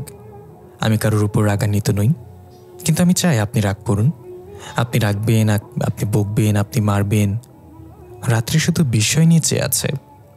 কেন যেন এই মুহূর্তে আদিলকে একদমই মানসিক রোগী মনে হচ্ছে না। মনে হচ্ছে সে খুব সুস্থ এবং স্বাভাবিক। আদিল আরেকটু কাছে এগিয়ে বলল, আপনি আরও একটা কাজ করবেন রাত্রি, ভালোবাসবেন, খুব বেশি না, একটুখানি ভালোবাসতে পারবেন না আদিলকে? আদিলের দেয়া ছাতা নিয়ে বাড়ি ফিরছেন রাত্রি। যদিও সে অনেক ভেজে গিয়েছিল, কিন্তু তবুও আদিলের দেয়া ছাতাটা আনতেই হলো। সে এখন মনে প্রাণে চাইছে আদিল ভালো হয়ে যাক এবং এই পাগলামি বন্ধ করুক। যদি একবারও মনে হয়নি সে পাগলামির বসে এসব করছে, কিন্তু এসব আসলে তার পাগলামি। ভালো হয়ে গেলে নিশ্চয় আর কখনো এরকম করবে না। ভালো হোক, সে আর নিজের পরিবারের কষ্ট ঘোচাক। ভাবতে ভাবতে ঘরে ঢুকলো রাত্রি। ঢুকেই বাসর ঘরে শেফালি চাচিকে দেখতে পেল। শেফালি পেশা একজন ঘটক, তবে ভালো কোনো পাত্রের সন্ধান তার আওতায় কখনো কেউ পায়নি। শেফালি তাকে দেখা মাত্র ডাকল, তুমি আসছো, এদিকে এসো, তোমার জন্যই তো বসে আছি। রাত্রি এগিয়ে গিয়ে বলল, কেমন আছেন চাচি? এই তো, তোমাদের দোয়ায় আল্লাহ ভালোই রাখছে, তবে তোমারে যে খুব একটা ভালো নেই সেটা আন্দাজ করতে পারতেছি। প্রিয়ারা এলেন রান্নাঘর থেকে। তার এক হাতে চায়ের কাপ, অন্য হাতে পিরিচ। কেউ বাড়িতে আসলে একবারে না খাইয়ে কি পারা যায়? এক কাপ চা আর এক টুকরো বিস্কুট, এর চেয়ে বেশি বিস্কুট আর ছিল না। শেফালি নিজের ব্যাগ খুঁজে একটা ছবি বের করলেন। ছবিটা রাত্রির দিকে বাড়িয়ে দিয়ে বললেন, দেখো তো ছবিটা। রাত্রি মুখ গম্ভীর হলো। আবার কোন ছেলের ছবি দেখাতে হবে তাকে? যেখানে বিয়ে হবে না সেখানে সে বারবার ছবি দেখতে দেখতে ক্লান্ত হয়ে গেছে। সে বলল, না চাচি, এসবের আর দরকার নেই। শেফালি চায় বিস্কুট ডুবিয়ে খেয়ে বললেন, আরে দেখোই না, ভালো ছেলে, দেখো দেখো। রাত্রি দেখল, দেখতে মন্দ নয়, তবে বয়স বেশি মনে হচ্ছে। শেফালি বললেন, ভালো ছেলে বুঝছো, অনেক টাকা পয়সা। আগেটা বিয়ে করেছিল, কিন্তু বউয়ের সাথে অনেক ঝগড়াঝাটি, দুইটা ছেলে সন্তান। বউ একটা ছেলে নিয়ে আলাদা থাকে। ডিভোর্স হয়েছে? রাত্রি প্রশ্ন করে। না, ঠিক ডিভোর্স না, আলাদা থাকে আর কি। বোঝই তো, বাসায় মানুষ নাই, বেচারার একা থাকতে কষ্ট হয়, তাছাড়া ছেলেটা দেখভাল করার জন্য তো একটা মানুষ লাগে। সে আমার সাথে যোগাযোগ করছে, বলেছে একটা ভালো মেয়ে খুঁজে দিতে। বিয়েতে কোনো টাকা পয়সা খরচ করা লাগবে না। রাত্রির মেজাজ খারাপ হয়ে গেল। সে দাঁড়িয়ে গিয়ে বলল, এসব প্রস্তাব কোত্থেকে নিয়ে এসেছেন? আমি এমন কাউকে বিয়ে করবো না যে বিবাহিত। আরে রাগ হো কেন? আমি তোমার ভালোর জন্য প্রস্তাবটা নিয়ে আসছি। তোমার বাবার টাকার অভাবে তোমাকে বিয়ে দিতে পারছে না, জীবনে পারবে কিনা তারও তো ঠিক নেই। তোমার কথা ভেবেই তো প্রস্তাবটা নিয়ে এসেছি। তুমি কি সারা জীবন অবিবাহিত থাকতে চাও? থাকলে থাকবো, কিন্তু আর কখনো আপনি আমার জন্য বিয়ের প্রস্তাব নিয়ে আসবেন না। রাত্রি নিজের ঘরে চলে গেল। ঘরের মেঝেতে আবারও পানি, তবে বৃষ্টি কম হয়েছে বলে পানির পরিমাণও কম। তবু এটা কষ্টের। শেফালি প্রিয়ারাকে বললেন, দেখেছেন মেয়েটা কি দেমাক, ভালো একটা প্রস্তাব নিয়ে আসছে, অথচ মেয়েটা ওকে রাজপুত্র বিয়ে করতে চায়। রাজপুত্ররা রাজকন্যা বিয়ে করে, ওকে কোন রাজপুত্র বিয়ে করবে? প্রিয়ারারও ভালো লাগছে না শেফালির কথাবার্তা। তিনি অথবা এনামুল শিকদার কেউ চাইবেন না রাত্রির বিয়ে এমন জায়গায় দিতে। তিনি বললেন, আপনার আর প্রস্তাব নিয়ে আসতে হবে না আপা, প্রয়োজন হলে আমরা আপনার সঙ্গে যোগাযোগ করব। শেফালি উঠে দাঁড়ালেন। সম্পূর্ণ চা খাননি তিনি। বললেন, তোমার স্বামীরা বোঝাও আর মায়েরও বোঝাও, তোমাদের যে অবস্থা তাতে এমন জায়গাতেই মেয়ে বিয়ে দিতে হবে। আচ্ছা, আমরা ভেবে দেখবো আপা, আপনি আসেন, এগিয়ে দিই। প্রিয়ারা গেট পর্যন্ত এগিয়ে দিলেন শেফালিকে। শেফালি আরও নানান কথা বললেন, কিন্তু সেসব তিনি কানে তুললেন না, কেবল শুনেই গেলেন। ফেরার সময় শুনলেন নিস্তালার স্বামীটা বউ মারছে, তাদের মাঝে অশান্তি লেগেই থাকে। প্রিয়ারার মনে পড়ে জীবনের একটা সময় তিনিও এমন অশান্তিতে ছিলেন। তার প্রথম স্বামী ছিল একজন খারাপ মানুষ, নেশা আসক্ত ছিল। তারপর হঠাৎ একদিন সে মারা যায় স্ট্রোক করে। প্রিয়ারা দীর্ঘশ্বাস ত্যাগ করে সিঁড়ি বেয়ে উপরে উঠতে লাগলেন। বৃহস্পতিবার রাতে কেউ শ্রাবণীকে বই পড়াতে বসাতে পারবে না। এই রাতে যেন সে স্বাধীন। যেখানে এখন তার বই নিয়ে বসার কথা, সেখানে সে রাত্রির ছোট বোন বাটন ফোন দিয়ে স্নেক গেম খেলছে। প্রায় অনেকক্ষণ হলো সে গেমটা খেলছে। রাত্রে অবশ্য বলেছে কিছুক্ষণ পর যদি সে মোবাইল রেখে বই পড়তে না বসে, তাহলে আজ রাতে সে রাত্রির হাতে মার খাবে। সে রাত্রিকে কথা দিয়েছে সে পড়তে বসবে, কিন্তু রাত্রি জানে শ্রাবণী পড়তে বসবে না। দরজায় করাঘাতের শব্দ শুনে রাত্রি দরজা খুলে এলো। মিথিলাও বের হয়েছিল রুম থেকে। রাত্রি দরজা খুলছে দেখে আবার রুমে ঢুকে গেল। অয়ন বাজার নিয়ে এসেছে। রাত্রি ব্যাগ মেলে দেখল উপরেই ডিমের প্যাকেট দেখা গেল। ডিম কিনেছিস কেন? রাত্রি জানতে চাইল। আমি কি জানি, বাবাই তো টাকা দিয়ে ডিম আলু কিনতে বলেছে। অয়ন সোফায় শুয়ে পড়ল। ঘামে তার শার্ট ভিজে গেছে, তবুও ফ্যান অন করেনি। রাত্রি ফ্যান অন করল। অয়ন বলল, ফ্যান অন করলে কেন? শুধু শুধু বিদ্যুৎ বিল বেশি করার দরকার কি? তাই বলে কি গরমে মরবো আমরা? আমরা মরে গেলেও কারোর কোনো ক্ষতি হবে না। আমরা মূল্যবান সম্পদ নই। অয়ন হঠাৎ উঠে নিজের রুমে চলে গেল। তার রুমটা খুবই নগণ্য। দুটো চেয়ার আর দুটো কাঁথা এবং বালিশ ছাড়ার কিচ্ছুই নেই। গরম আর শীতকাল নেই। 12 মাসে অয়ন কেবল দুটো কাঁথা বিছিয়েই শোয়। তার কষ্ট হয় না। তার বই পুস্তক ও অন্যান্য শিক্ষা সামগ্রী সব মেঝেতে রাখে। খুব বেশি ফ্যান সে চালায় না। ঘরের জানালা খুললে যতটুকু বাতাস আসে তাতেই সে দিব্যি শান্তিতে ঘুমোতে পারে। তার রুমের ফ্যানটা অবশ্য 9 দিন ধরে নষ্ট। সে কথা সে কাউকে জানায়নি আর নিজেও ঠিক করেনি। সে খুব সহনশীল ছেলে। যা অনেকে সহ্য করতে পারে না তা সে পারে। রাতে প্রিয়ারাকে রান্না করতে সাহায্য করল। মিথিলাও চাইলেও সাহায্য করতে পারে, কিন্তু কখনোই কারোর কোনো কাজে সাহায্য করে না সে। একমাত্র রাত্রে প্রিয়ারার কাজে সাহায্য করে থাকে। আজ রাতে একটু শান্তি করে খেতে পারল শ্রাবণী।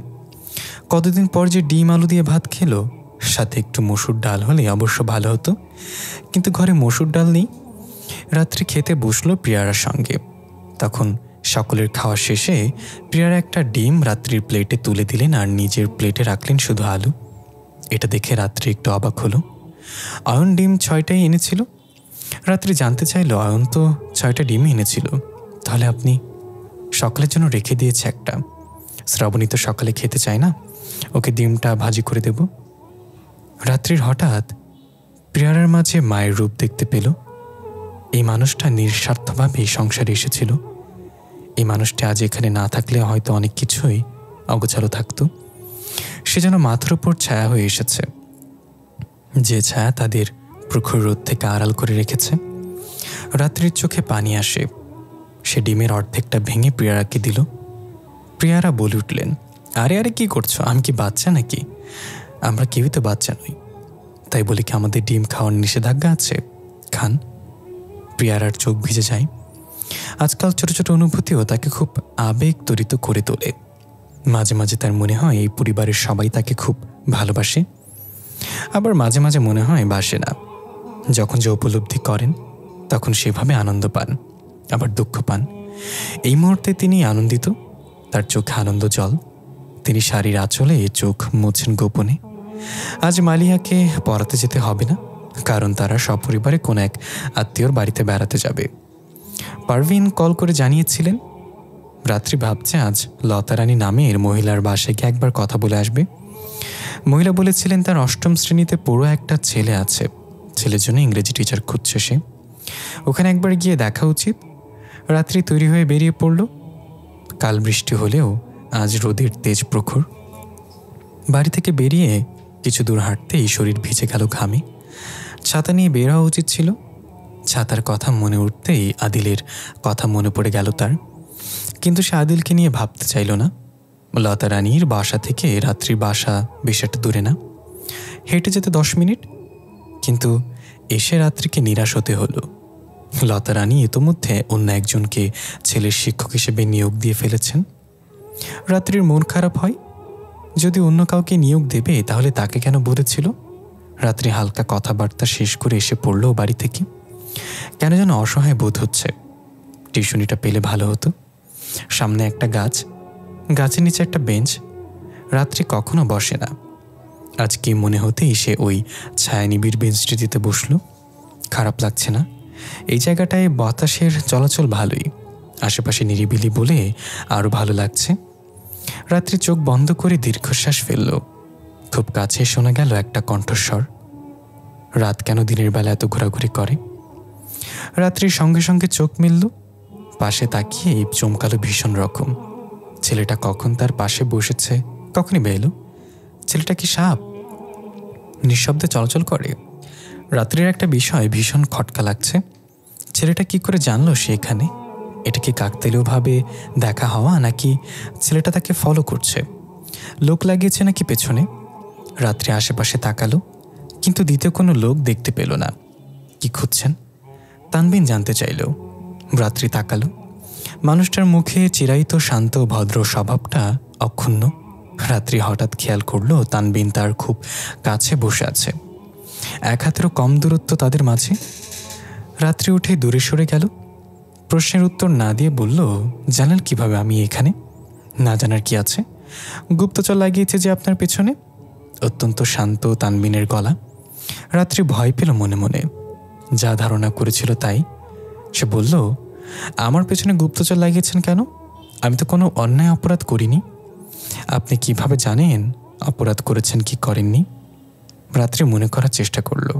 না, এমন কোনো কাজ সে করেনি যা অপরাধ বলে গণ্য হতে পারে। অবশ্য যার কাছে সে কথাটা বলল সে নিজেই তো অপরাধী। বলল, না, আমি কোনো অপরাধ করিনি। তাই রাত্রি ভুরু কুঁচকাল। ছেলেটা এমনভাবে বলছে যেন আসলে সে কোনো অপরাধ করেছে এবং এখন তা অস্বীকার করছে। তানবিন বলল, আচ্ছা ধরে নিচ্ছি কোনো অপরাধ করেননি। রাত্রির এখন দাঁড়িয়ে থাকতে ভালো লাগছে না। ছেলেটা বারবার তার সামনে চলে আসছে কেন? সে চায় না কোনো সন্ত্রাসী ধরনের ছেলের সামনে পড়তে, কিন্তু ছেলেটা নিজেই তার সামনে আসছে। রাত্রি হুট করে বলল, আর কিছু বলবেন? আমি চলে যাচ্ছি। কথাটা বলে অবশ্য সে তানবিনের কোনো কথার অপেক্ষা করল না। যাওয়ার জন্য পা বাড়ালেই তানবিন ডাকল, রাত, শুনুন। ভুল সম্বোধন শুনে রাত্রি দাঁড়ালো। শুধরিতে বলল, আমার নাম রাত্রি। রাত আর রাত্রির ভিতর পার্থক্য কি জানতে চাইল তানবিন। তবে তা রাত্রি শুনতে পেল না। সে চলে গেল দ্রুত পা ফেলে। সারা পথে সে মাথা থেকে চিন্তাটা সরাতে পারল না। ছেলেটা কেন তার উপর নজর রাখছে? না, বিষয়টা একদম ভালো কিছু নয়। ইদানিং সব খারাপ খারাপ ঘটছে তার সঙ্গে। বাড়িতে আসার পর মোবাইল বের করতে গিয়ে অপ্রত্যাশিত কিছু দেখতে পেল রাত্রি। একটা চিরকুট, হলুদ রঙের কাগজে কালো কালিতে খুব সুন্দর একটা হাতের লেখা ফুটে আছে। রাত্রি পৃথিবীতে রাত কেন নামান? আমার বুকের আকাশেতে মিটিমিটি তারা কেন চালান? চিরকুটটা দেখে রাত্রি চিন্তায় পড়ে গেল। কে রাখলো তার ব্যাগে এই চিরকুট? আদিল? কবে, কখন রাখলো? রাত্রি ধরেই নিয়েছিল এটা আদিলের কাজ। কিন্তু হঠাৎ করে মনে পড়ল তানবিনের কথা। তানবিন তার পাশে এসে বসেছিল। এই চিরকুট কি তবে তার দেয়া? রোশনি অয়নের দিকে তাকাচ্ছে আর মনে মনে রাগান্বিত হচ্ছে। একটা ছেলে কিভাবে এরকম হতে পারে? আশ্চর্য। সে ভেবেছিল কিছু বলবে না, কিন্তু সে চুপও থাকতে পারল না। বলে ফেলল, আপনি কেমন মানুষ? আপনি ছেলেগুলোকে কিছু বললেন না কেন? অয়ন না তাকিয়ে হাঁটার গতি অব্যাহত রেখে বলল, তারা আমাকে তো কিছু বলেনি, আমি কেন শুধু শুধু তাদের কিছু বলতে যাব? রোশনি দাঁড়িয়ে গেল। এটা আপনি কি বললেন? তবে অয়নের মাঝে দাঁড়ানোর কোনো লক্ষণ নেই। সে হাঁটছেই। সে আর দাঁড়াবে না বুঝতে পেরে রোশনি দৌড়ে এসে তার সামনে দাঁড়ালো। পূর্বে বলা কথাটা আবার বলল সে। এটা আপনি কি বললেন? আপনাকে কিছু বলতে হবে কেন? আমি আপনার সাথে ছিলাম, ছেলেগুলো আমাকে টিজ করছিল। আপনার কি উচিত ছিল না এর প্রতিবাদ করার? আপনাকে শুধু বেয়াদবি ভেবেছিলাম, এখন দেখছি আপনি বেয়াদবির পাশাপাশি খুব বেশি দায়িত্বহীন। অয়নের কণ্ঠে এবার রাগ ঝরল। আপনি কণ্ঠকে সংযত রাখুন, খুব বেশি বেয়াদব শব্দটা উচ্চারণ করে ফেলছেন। আমি বাকি সবার মতো নই। আমি শুধু সেটাই করি যেটা আমার উপকারে আসবে। আমি যা করার শুধু নিজের জন্য এবং নিজের পরিবারের জন্য করতে পারি। পর মানুষের জন্য কিছু করার দায়িত্ব আমার উপর অর্পিত হয়নি। ভুল, সম্পূর্ণ ভুল। আপনি মানুষের প্রতি মানুষের দায়িত্ব থাকে, আর আমি তো আপনার প্রতিবেশী। প্রতিবেশীর প্রতি আপনার কোনো দায়িত্ব নেই? নেই। রাস্তাঘাটে কখনোই আমার আর সঙ্গ নেবেন না। অয়ন হাঁটতে শুরু করলো আবার। রোশনি পেছনে আসতে আসতে বলল, কেন নেব না? আমি কি আপনার মতো বেয়াদব? যে বিল্ডিংয়ে আমি অ্যাকাউন্টিং পড়ি ঠিক একই বিল্ডিংয়ে আপনি একই সময় স্টুডেন্ট পড়ান। দেখা হয়ে গেলে আমি কি কথা বলবো না? বেয়াদব আপনি হতে পারেন, প্রতিবেশীর প্রতি সামান্য সৌজন্যমূলক আচরণ দেখানোর শিক্ষা আমার মাঝে আছে। অয়ন পেছনে ফিরে তাকালো। রোশনিকে দাঁড়িয়ে যেতে বলল। অয়নের দৃষ্টিতে রাগ। বলল, আপনাকে না বলেছি নিজের কণ্ঠ সংযত রাখেন? রোশনিও কণ্ঠে রাগ ফাটানোর চেষ্টা করে বলল, আপনার সাথে কথা বলাটাই ভুল।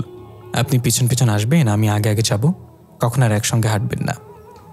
রোশনির কথা শেষ হওয়া মাত্রই অয়ন লম্বা পা ফেলে হেঁটে চলে গেল। অথচ রোশনি চেয়েছিল সে আগে যাবে। রোশনি অবাক হয়ে তাকিয়ে রইল। ছেলেটার মাঝে মানুষের প্রতি কোনো যত্নবোধ নেই। ছেলেটা কি পাথর হৃদয়ের? তবে রোশনি একটা বিষয় উপলব্ধি করেছে, ছেলেটার কোনো একটা বিষয় সে পছন্দ করে। হয়তো সেটা ছেলেটার বেয়াদবি। যার পকেটে টাকার অভাব, তার সিগারেট খাওয়ার ব্যাপারটা খুব বিলাসিতাপূর্ণ ঘটনা ছাড়া আর কি। মিশাত সিগারেটটা জ্বালিয়ে আবার নিভিয়ে ফেলল। সিগারেট খাওয়া বড্ড বিলাসিতা হয়ে যেত, কারণ সে সকাল থেকে এখন অবধি কোনো দানা পানি মুখে তোলেনি, অথচ সিগারেট খেতে নিয়েছিল। সিগারেট অবশ্য তার নিজ টাকায় কেনা না, এটা খাবারের দোকানে আজ সে কাজ করেছিল সকাল থেকে। যে ছেলেটা দোকানে কাজ করে সে ছেলেটা অসুস্থ বিধায় সে কাজটা করার সুযোগ পায়। দোকানের মালিক খুশি হয়ে টাকার পাশাপাশি এই সিগারেটটাও দিয়েছে। মিশাত সিগারেটটা একটা বক্সে রাখলো, এমনভাবে রাখলো যেন ওটা কোনো স্বর্ণদ্রব্য। এই স্বর্ণদ্রব্য না দিয়ে দোকানের মালিক তাকে খাবার দিলে সে ভীষণ খুশি হতো। মিশাত বের হলো চিলেকোঠার ক্ষুদ্র রুমটি হতে। চিলেকোঠার এই ছোট্ট রুমটি সে বাড়ির মালিককে অনেক বলে কয়ে তারপর ভাড়া নিয়েছে। প্রতি মাসের ভাড়া 500 টাকা। 3 মাসের ভাড়া অগ্রিম পরিশোধ করার ফলে তার কাছে তেমন কোনো টাকাই আর অবশিষ্ট নেই। অগ্রিম ভাড়া পরিশোধের পর ছিল 30 টাকা, আর আজ কাজ করে কামাইকৃত টাকা হচ্ছে 100 টাকা। 2 মিলে 130 টাকা। এখন এ থেকে 20 টাকার মধ্যে তার খাওয়ার কাজটা সারতে হবে। মিশাত দরজা টেনে বন্ধ করল। লক করার প্রয়োজন নেই, কারণ তার ঘরে মূল্যবান কোনো বস্তু নেই। চোর চুরি করতে এলে নিজেও লজ্জা পাবে তার জিনিসপত্র দেখে। এখন বিকেল 4:30। কতক্ষণ ধরে সে অভুক্ত। গত রাতে মাত্র 10 টাকা দামের একটা বিস্কুট আর পানি খেয়েছিল। পেটে সেসবের কিছু অবশিষ্ট নেই। ছাদের ভেজানো দরজা খুলে নামা দিলেই আচমকা তাকাতে হবে, কারণ একজন ভাড়াটিয়াও ঠিক ছাদের দরজা খুলবে বলে হাত বাড়িয়েছিল। এরই মধ্যে সে খুলেও ফেলেছে। এখন সে ভাড়াটিয়া ঠিক তার সম্মুখে অবস্থান করছে। ভাড়াটিয়া মেয়ে, সুন্দর, চেহারায় ভদ্র ভদ্র একটা ভাব আছে। মনে হলো মেয়েটা তার সামনে পড়ে অপ্রস্তুত বোধ করছে। তার অপ্রস্তুত ভাবটা কাটাতে মিশাত বলল, কোনো ব্যাপার না আপু, আপনার যখন খুশি আপনি তখন ছাদে আসবেন। আমি খুব একটা ঘরে থাকি না, আপনারাই তো বিল্ডিংয়ের মাথা, আমি তো উড়ো মানুষ বলা যায়। আচ্ছা, এখানে রোদে দেয়া কাপড়গুলো কি আপনাদের? একটা ওড়না পড়ে গিয়েছিল, আমি উঠিয়ে রেখেছি। রাত্রি ড্যাব ড্যাব করে তাকিয়ে আছে। ছেলেটার কথা এসে ক্ষণিকক্ষণের জন্য হতব্বল হয়ে রইল। জি না, আমাদের নয়, আমরা শুধু ষাট শোকাতে দিয়েছি। ও, আপনার স্বামীর? জি না, ছোট ভাইয়ের। ও দুঃখিত, মাফ করবেন। ঠিক আছে, আপনি থাকুন, আমি যাই। রাত্রি সরে দাঁড়ালো। মিশাত নেমে গেল। গুনগুন করে কিছু একটা গাইতে গাইতে নামলো। রাত্রি ঠিক বুঝতে পারল না, তবে ছেলেটাকে তার সহজ সরল প্রকৃতির মনে হলো। উঠোনে এসে আরেকজন ভাড়াটিয়াকে দেখতে পেল মিশাত। এ ভাড়াটিয়াও একজন মেয়ে, তবে বয়সে ছোট। একটা বিড়াল ছানাকে আদর করছে। মেয়েটাকে একটু দেখার পর মনে পড়ল এই মেয়েটাই তাকে প্রথম দিন ধাক্কা দিয়েছিল এবং নিজে ধাক্কা দিয়ে দোষ তার উপরে চাপিয়ে দিয়েছিল। সেদিন সে কিচ্ছু বলেনি, কারণ তার মন ভালো ছিল না। তবে অন্যায়ের বিরুদ্ধে সব সময় শেষ সোচ্চার থাকা উচিত। তাই সে সেদিনের অন্যায়ের প্রতিবাদ আজ করতে গিয়ে বলল, এমে শোনো। শ্রাবণী ডাক শুনে ফিরে তাকালো। সেদিন তুমি আমাকে ধাক্কা মেরেছিলে, আমি না। শ্রাবণী ভুরু কুচকে ফেলল। সে এমনভাবে মিশাতকে দেখেছে যেন কোনো কিংকর্ত বিমুখতার প্রাণী তার সামনে দাঁড়িয়ে আছে। সে ক্ষণকাল তাকিয়ে থেকে কিছু না বলেই দৃষ্টি ফিরিয়ে আনলো বিড়াল ছানার ওপর। মিশাত আর দাঁড়িয়ে রইল না। এমনিতে অনেকক্ষণ ধরে অভুক্ত সে। এবার তার খেতে যাওয়া উচিত। শুধু শুধু ফাও প্যাচাল পেরে তো লাভ নেই। বাড়ি থেকে বের হওয়ার পর রাত্রির কেবল মনে হচ্ছে কোথাও না কোথাও তার তানবিনের সঙ্গে দেখা হয়ে যাবে। হয়তোবা তানবির তার পাশে আছে, নজর রাখছে। এমন মনে হওয়ার দরুন রাত্রি চলতে চলতে বারবার এক পাশে তাকাচ্ছে। আর এদিক ওদিক তাকাতে গিয়ে সে প্রথমে খেয়াল করলো না একটা বাইক যে তার সামনে থেমেছে। আচমকা ভয় পেয়ে গেল, চমকালো। আজ তানবিন হেলমেট পরা। চোখের সম্মুখের কাজ সরিয়ে বলল, কাউকে খুঁজছেন? রাত্রি না বোধক মাথা নেড়ে বলল, না, খুঁজছি না কাউকে। কিন্তু আমার কেন মনে হচ্ছে আপনি কাউকে খুঁজছিলেন। আর কেন বা মনে হচ্ছে যাকে খুঁজছেন সেটা আসলে আমি? আপনার কেন মনে হচ্ছে আমি সেটা কিভাবে জানবো? তবে আমি আপনাকে খুঁজছিলাম না, আমার মনে হচ্ছিল কেউ আমাকে ফলো করছে, তাই। হ্যাঁ ঠিক আছে, বাইকে উঠুন, আপনাকে পৌঁছে দিচ্ছি। রাত্রি মনে মনে পণ করেছে সে কিছুতেই আর তানবিনের বাইকে উঠবে না। একটা অপরিচিত মানুষের বাইকে যেন যাতায়াত করতে যাবে কেন? হোক গিয়ে সে সন্ত্রাসী কিংবা অন্য কিছু। রাত্রি বলল, দেখুন, আমি আপনার বাইকে আর কখনোই উঠব না। আপনাকে আমি চিনি না, একজন অপরিচিত মানুষের বাইকে আমি কেন উঠতে যাব? কেন উঠবেন না? ব্যাপারটা কেমন হতে পারে না যে আমি বাইক চালক আর আপনি প্যাসেঞ্জার? নাকি ভাবছেন আমাদের মাঝে ব্যাপারটা অন্যরকম? আমি কিছুই ভাবছি না। আপনি আর কখনো আমাদের সামনে আসবেন না, প্লিজ। আমি অবশ্যই আপনার সামনে আসব, আর আমি যতবার আসবো আপনি ততবার আমাকে দেখবেন। এমন একটা সময় আসবে যখন আপনি আমাকে না দেখে থাকতে পারবেন না, মন খারাপ করবেন। তানবিন বাইকে স্টার্ট করে ঘুরে চলে গেল। রাত্রি দু চোখে আকাশ স্পর্শী বিস্ময়। সে সেটা কি বলে গেল তানবিন? পড়াতে বসার 21 মিনিট পর আদিল এলো। এতক্ষণ সম্ভবত ঘুমাচ্ছিল সে। তার হাতে চিপসের উন্মুক্ত প্যাকেট। সে চিপস খাচ্ছে, মাথার চুলগুলো এলোমেলো এবং উস্কো খুস্কো। রাত্রি তাকে আর চোখে দেখল, তবে সে এমন একটা ভাব করে রইল যেন সে আদিলকে দেখতে পায়নি। আদিল সোজা গিয়ে তার দিকে এগিয়ে এলো, বলল, চিপস খাবেন ম্যাডাম? রাত্রি তাকালো এমনভাবে যেন আদিলের কথা না বললে সে আদিলের দিকে খেয়ালই করতো না। সে নাবোধক মাথা নেড়ে বলল, না ভাইয়া। আদিল তার না শব্দটিকে গ্রহণই করল না, বলল, হা করুন, আমি খাবো না। আদিলের শান্ত মুখশ্রীতে সামান্য রাগের প্রলেপ ফুটল। কঠিন গলায় বলল, আপনাকে হা করতে বলেছি। এমন কঠিন স্বরের হুকুম রাত্রির ভালো লাগলো না। সে বিরক্তি গোপন না করে বলে উঠল, বললাম তো আমি। রাত্রি কথা শেষ করতে পারে না। আদিল একটা চিপসের টুকরো সুযোগ বুঝে তার মুখে পুরে দিয়েছে। ঠোঁটে মৃদু হাসি রেখে আদিল এক পিস চিপস নিজের মুখে পুরে খেয়ে বলল, আদিলকে না বলা তো সহজ নয়। রাত্রি স্তব্ধ। আদিল এমন করবে সে ভাবতে পারিনি। মালিহার ইচ্ছা করছে চিপস খেতে। সে ভাইয়ের দিকে চেয়ে বলল, আমাকে দেবে না? রাত্রে আদিলের দেয়া চিপস খেলো না। চিপস মুখ থেকে সরিয়ে গ্লাসে থাকা পানি পান করল সে। অন্যদিকে আদিল মালিহার প্রশ্নের প্রত্যুত্তরে বলল, তোকে কেন দেব? এখন তোর পড়া নেওয়ার সময়। এখন তুই শুধু পড়া নিবি, চিপস কেন নিবি? রাত্রির দিকে ফিরে বলল, রাত্রি ওকে ভালো করে পড়ান, অঙ্কে মাত্র 35 পাই। এটা মানার মতো? আমি কখনো এত খারাপ স্টুডেন্ট ছিলাম না। আর তুই আমার বোন হয়ে? লজ্জায় যেন আদিলের মস্তক নত হয়ে আসে। সে বিছানায় বসে রইল যতক্ষণ না পড়ানো শেষ হলো। এই এতক্ষণ সময়টাতে সে রাত্রির থেকে একবারও চোখ সরিয়েছিল কিনা সন্দেহ। রাত্রির ভীষণ অস্বস্তি হচ্ছিল। কেউ এমনভাবে তাকিয়ে থাকা আসলেই বিব্রতকর ব্যাপার। রাত্রি মালিহার রুম থেকে বের হলে আদিলও প্রায় তার সঙ্গে সঙ্গে বের হলো। ডাকলো পেছন থেকে। রাত্রি দাঁড়ালো। আদিল তার সম্মুখে এসে বলল, শুধু ছাতা ফেরত দিলেন? আপনার কি মনে হয় না আপনি আরও কিছু দিতে ভুলে গেছেন? আদিলের মাঝে আবারও সেদিনকার মতো স্বাভাবিক এবং শান্ত স্বভাবটা লক্ষ্য করছে রাত্রি। সে হয়তো বুঝতে পারছে আদিল আরও কিছু বলতে কি বুঝিয়েছে, কিন্তু সে বলল, আপনি তার কিছু আমাকে দেননি, যা দিয়েছেন ফেরত দিয়েছি। আদিল তার কথায় হাসল। পর মুহূর্তে চেহারাটা অন্ধকার হলো তার। কেমন গভীর গলায় বলল, কিন্তু আপনি সেটা দেননি যেটা আমি চাই। আদিলের সাথে আর কথা বাড়ানো উচিত নয় বুঝতে পেরেই রাত্রি বলল, আমি যাচ্ছি।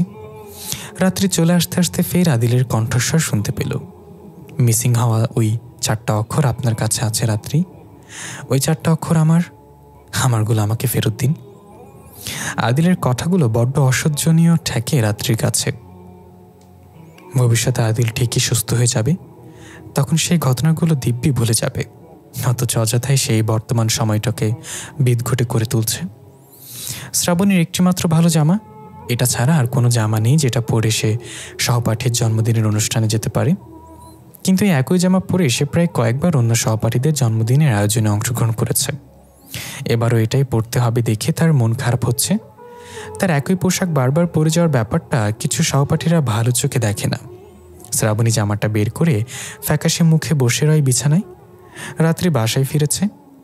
রুমে প্রবেশ করে সে ফ্যানের গতি বাড়িয়ে বিছানায় বসল। আজ প্রচণ্ড গরম পড়েছে। বিকেলকে মনে হচ্ছে উত্তপ্ত দুপুর। সে প্রথমে শ্রাবণীকে লক্ষ্য করল না। হঠাৎ যখন শ্রাবণীকে লক্ষ্য করল এক প্রকার অবাকই হলো। মেয়েটা জামা নিয়ে এমন মনমরা মুখে বসে আছে কেন? কি হয়েছে জানতে চাইল রাত্রি। শ্রাবণী না তাকিয়ে জবাব দিল, আজ মধুমিতার জন্মদিন। তো আমাকে ওর জন্মদিনের পার্টিতে ইনভাইট করেছে। ক্লাসের সবাই কেউ করেছে। তুমি যাবে? শ্রাবণী একবার তাকালো, বলল, তো যাব না? আমার জন্মদিনের অনুষ্ঠান তো হয়ই না। এখন অন্যদের অনুষ্ঠানে না যাই সেটা চাও? তাছাড়া মধুমিতা ভালো মেয়ে, ওকে আমার ভালো লাগে। তাহলে কি নিয়ে এত ভাবছো? গিফটের ব্যাপারে? না, একটা গিফট সব ক্লাসমেটরা একসাথে মিলে দেব, ওখানে টাকা দিয়েছি, বাবার কাছ থেকে নিয়েছিলাম। তাহলে কি নিয়ে ভাবছো? কি পরে যাব? আমার তো কোনো পোশাক নেই। এটা কি বলছো? পোশাক নেই মানে? পোশাক নিয়েই তো তুমি বসে আছো। শ্রাবণী জামাটা উঁচিয়ে ধরে বলল, এটা পরে যাব আমি। এটা পরে এর আগেও আমি ক্লাসমেটদের পার্টিতে গিয়েছি। তাহলে কালোটা পরো। ওটা পুরনো হয়ে গেছে। তাছাড়া ওটা ইঁদুর কেটেছিল, মনে নেই তোমার? সেটা তো খুব অল্প পরিমাণ। আমি তো সেলাই করে দিয়েছি, বোঝার উপায় নেই। আমি ওটা পরে যাব না। রাত্রির বলতে ইচ্ছে হলো তোমার যাওয়ারই দরকার নেই, কিন্তু সে বলল ঠিক আছে, আমার একটা 3 পিস পরে যাও তাহলে। শ্রাবণী রাত্রে একটা 3 পিস পরে দেখলো না, রাতে 3 পিস সে পরতে পারবে না, খুব লম্বা ঢিলা ঢালা। শ্রাবণী কোনো উপায় না দেখে বলল ঠিক আছে, আমার লাল ড্রেসটাই পরে যাব। শ্রাবণীকে সহপাঠীর বাসায় পৌঁছে দেওয়ার দায়িত্ব অর্পিত হলো অয়নের উপর। শ্রাবণীকে জন্মদিনের অনুষ্ঠানে নিয়ে যেতে হবে শুনে অয়ন বলল কোথায় নিয়ে যেতে হবে? এসব চিন্তাভাবনা ছাড়, কোথাও যেতে হবে না, ভাত খেয়ে ঘুমা। শ্রাবণী গাল ফেলে বলল তুমি এরকম করছো কেন? আপু তো যেতে নিষেধ করেনি। আমার তো সেখানেই প্রশ্ন, কেন আপু কিছু বলেনি? অয়ন রুমের দিকে অগ্রসর হলো। আপু এসে বলল তুমি ওকে এত স্বাধীনতা দিচ্ছ কেন বলো তো? ও যেখানে যেতে চাইবে সেখানেই কি ওকে যেতে দিতে হবে? ওর বয়সটা এখন এমন দুরন্ত, ও এখন আমাদের মতো নিজেকে মানিয়ে নিতে শেখেনি। ওর মনে অনেক ইচ্ছা আকাঙ্ক্ষা রয়েছে, ওর জায়গায় নিজেকে বসিয়ে দেখো। তোমাকে যদি যেতে বাধা দেয়া হতো তোমার ভালো লাগতো? অভাবীদের ভালো খারাপ লাগার মূল্য নেই, এই ঘরটাও তেমন, এসবের মূল্য দেওয়া উচিত নাই। ও আজই শেষবার কারো জন্মদিনে যাবে, ওর এসব শখ আহ্লাদ কমানো উচিত। অয়ন বেরিয়ে যায় রুম থেকে। শ্রাবণী বসার ঘরে দাঁড়িয়ে আছে। অয়ন ওকে মাথা থেকে পা পর্যন্ত একবার দেখে নিয়ে বলল মাথায় ওড়না দে। কেন? কেন মানে? মাথায় ওড়না দে, ধমকে উঠল অয়ন। শ্রাবণী ভয় পেয়ে মাথায় ওড়না দিল। অয়ন বলল এত লিপস্টিক দিয়েছিস কেন? লিপস্টিক মোচ। কোথায় এত লিপস্টিক দিয়েছি, তুই মুছবি? শ্রাবণী অয়নকে রাখাতে চাইল না, বেশি রেগে গেলে হয়তো যেতেই দেবে না। শ্রাবণী রুমে এসে একটা ওড়নায় লিপস্টিক মুছল, তবে পুরোটা মুছল না, হালকা লিপস্টিকের আবরণ তার ঠোঁটে রয়ে গেল। অয়ন বাসা থেকে বের হতে হতে বলল ছেলেরাও আসবে? ছেলেরা কোত্থেকে আসবে? ভাইয়া আমি তো গার্লস স্কুলে পড়ি। ও, মনে পড়ার ভঙ্গি ধরল অয়ন। শ্রাবণীকে যথাস্থানে পৌঁছে দিয়ে অয়ন চলে গেল। শ্রাবণী তাকে নির্দিষ্ট একটা সময় পর এসে নিয়ে যেতে বলেছে। ভিতরে প্রবেশ করে প্রথমেই শ্রাবণী সেই মেয়েগুলোর সম্মুখীন হলো যারা তার ব্যাগে ময়লা ঢুকিয়ে রেখেছিল। ওরা শ্রাবণীকে দেখে হাসলো, ফিসফিস করে নিজেদের মাঝে কিছু বলল। শ্রাবণী দেখেও না দেখার ভান করল।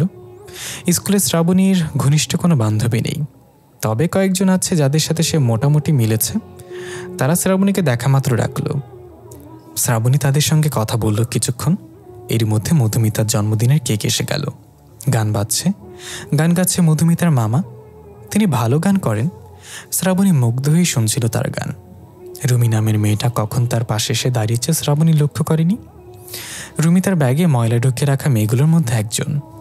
রুমি ব্যঙ্গ করে হেসে বলল তোমার কি একটা ড্রেস শ্রাবণী? রুমির ঠোঁটের দুষ্টু শয়তানি হাসিটা দেখে শ্রাবণীর গা জ্বলে যাচ্ছে। সে যত চায় মেয়েগুলোকে এড়িয়ে চলতে, মেয়েগুলো তত তার সামনে চলে আসে। শ্রাবণী কোনো প্রত্যুত্তর দিল না। রুমি বলল তুমি সবসময় একটা ড্রেস পরেই কেন চলাফেরা করো? তোমার বাবার কি টাকা নেই তোমাকে নতুন ড্রেস কিনে দেওয়ার? তোমরা কি প্রচুর গরিব? রুমির কটু কথাগুলো শুনতে শ্রাবণীর ভীষণ কষ্ট হয়। সে তার চোখ সংযত রাখতে চায়। সে চায় না এই বাজে মেয়েটার সামনে তার চোখের জল জমুক এবং ঝরুক। এমনকি বাজে মেয়েটার সঙ্গে সে তর্ক করতে চায় না এই স্থানে। শ্রাবণী বলল তোমার সাথে আমার বিন্দুমাত্র কথা বলার আগ্রহ নেই। শ্রাবণী অন্যদিকে সরে যেতে চাইলেই রুমি তার হাত ধরে আটকালো। শ্রাবণী ফিরে তাকালো রুমির দিকে। রুমির চোখ মুখে এখনো শয়তানি ভাবটা বিদ্যমান। সে বলল তুমি বলো শ্রাবণী, এমন একটা পরিবেশে তোমার এই পোশাক কি মানানসই? আমার জন্মদিনে প্লিজ এই ড্রেসটা পরে যেও না, এটা ভীষণ নোংরা হয়ে গেছে। টাকার দরকার হলে বলো, আমি তোমাকে একটা ড্রেস কেনার টাকা দিয়ে দেব। দান করার জন্য আমাদের ভালোই টাকা পয়সা রয়েছে। এই তিক্ত কথায় শ্রাবণীর কোমল মনে এবার ভীষণ আঘাত লাগলো। গলা বেয়ে নেমে গেল তার চোখের জল। রুমি বিরক্তিতে মুখ বিকৃত করে বলল কি নাকা তুমি? রুমি ঘৃণিত কিছু ধরে আছে এমনভাবে শ্রাবণীর হাত ছেড়ে দিল, যেটা এটার হাত নয়, পচে যাওয়া কোনো বস্তু। শ্রাবণীর মনে হলো বড্ড ভুল করে ফেলেছে সেখানে এসে। এই আয়োজন তাদের মতো মানুষদের জন্য নয়, এটা সামর্থ্যবান মানুষদের, যাদের ভালো পোশাক রয়েছে গায়ে, যারা প্রতিবেলা আমিষ খায়। শ্রাবণী প্রায় দৌড়ে বেরিয়ে গেল মধুমিতাদের বাড়ি থেকে। সে সময় সকলের দৃষ্টি শ্রাবণীর দিকেই ছিল। মধুমিতা ডেকে উঠল তাকে। শ্রাবণী শুনেও শুনল না। রাগ, দুঃখ আর অভিমানে শ্রাবণী এতটাই সাহসী হয়ে উঠল যে মধুমিতার বাড়ি থেকে একাই ফিরল। আসতে অবশ্য তার সমস্যা হয়নি। সে অধৈর্য হয়ে দরজা ধাক্কালো। মিথিলা দরজা খুলে দিতেই শ্রাবণী কোনো দিকে না তাকিয়ে সোজা রুমের দিকে হেঁটে গেল। রুমে ঢুকে দরজা ভিজিয়ে ঘরের পোশাক পরে নিল সে। তার একমাত্র ভালো জামাটাকে টেনে হিচড়ে ছিঁড়ে ফেলতে চাইল, কিন্তু পারল না। তার চোখ বেয়ে যন্ত্রণার ভারী অশ্রুপাত হচ্ছে। যখন টেনে হিচড়ে ছেঁড়া গেল না, তখন সে আলমারির দিকে এগিয়ে গেল। আলমারির ড্রয়ার থেকে একটা ছোট কাঁচি বের করে ফিরে এলো জামাটার কাছে। জামাটাকে কেটে টুকরো টুকরো করে ফেলবে সে। দরকার নেই জামার, এটা নোংরা, এটা ভীষণ নোংরা। মিথিলা রান্নাঘরে গিয়ে জানালো শ্রাবণীর কিছু হয়েছে। রুম থেকে কান্নার শব্দ ভেসে আসছে। একথা শুনে রাত্রি রান্নার কাজ ফেলে দৌড়ে এলো। ভেজানো দরজাটা খুলে দেখতে পেল শ্রাবণী সুন্দর জামাটাকে কাঁচি দিয়ে কাটছে। রাত্রি ছুটে এসে জামাটা কেটে নিল। চিৎকার করে উঠল, এটা কি করছো তুমি? পাগল হয়ে গেছো? শ্রাবণীও চিৎকার করে উঠল, হ্যাঁ পাগল হয়ে গেছি, একদম পাগল হয়ে গেছি। আমার আর ভালো লাগে না। এ ঘরে থাকার চেয়ে পাগল হয়ে রাস্তায় ঘোরাও অনেক ভালো। আমি ভিখারি, আমাদের রাস্তায় থাকা উচিত। এ ঘরে জন্ম নিয়ে অন্যায় করে ফেলেছি আমি। রাত্রি ভীষণ জোরে একটা থাপ্পড় মারল শ্রাবণীর গালে। শ্রাবণী এতে আরও জোরে চিৎকার করা শুরু করলো, মারছো কেন আমায়? কেন মারছো? সব জায়গায় আমাকে ছোট হতে হয়? মানুষজন ইচ্ছে মতো কথা শোনায়। তোমরা কি বুঝবে কেউ কথা শোনালে কেমন লাগে? এরকম একটা দুটো থাপ্পড় মারাচ্ছে, গলা কেটে মেরে ফেলো আমায়। শ্রাবণী রুম থেকে বেরিয়ে গেল এক নাগারে কথাগুলো বলে। তার শরীর অস্বাভাবিক রকম কাঁপছিল। প্রিয়ারা রুমের দরজা দাঁড়িয়ে ছিলেন আর মিথিলা তার থেকে কিছুটা ভিতরে। রাত্রির চোখ থেকে টপটপিয়ে জল নামছে। সে এখনো জানে না কি হয়েছে, তবে কিছু একটা হয়েছে, আর যা হয়েছে ভালো কিছু হয়নি। কেউ কি আবার তাদের দরিদ্রতাকে কটাক্ষ করেছে? বুকের ভিতর কষ্টে ভীষণ তোলপাড় হয় রাত্রির। সে বসে পড়ে বিছানায়। এই কষ্ট যে তারও। শ্রাবণী দরজা খুললেই নিচতলার দুইজন ভাড়াটিয়াকে দেখতে পায়। তারা মূলত তাদের ঘরের চিৎকার চেঁচামেচির শব্দ শুনে এসেছে। শ্রাবণী তাদের গ্রাহ্য করল না, সোজা সিঁড়ি বেয়ে উপরে উঠে গেল। মিশাতের শেষ সম্বল ছিল 110 টাকা। তবে অতি দুঃখের বিষয়, সে তার শেষ সম্বলটুকু হারিয়েছে। তার কাছে এখন আর কোনো অর্থ নেই। এবার কি তাকে না খেয়ে মরতে হবে? সে জানে না কেন তার জীবনে একটার পর একটা অঘটন ঘটছে। বাবার জমি বিক্রি করে সে টাকা দিয়ে সে অতি আশার সঙ্গে ব্যবসা করতে চেয়েছিল। একা একা নয়, দুজনের অংশীদারি ব্যবসা চুক্তিবদ্ধ হয়েছিল। কিন্তু অপর অংশীদারকে টাকাটা হস্তান্তর করতেই ও বেটা টাকা নিয়ে ফেরারি হলো।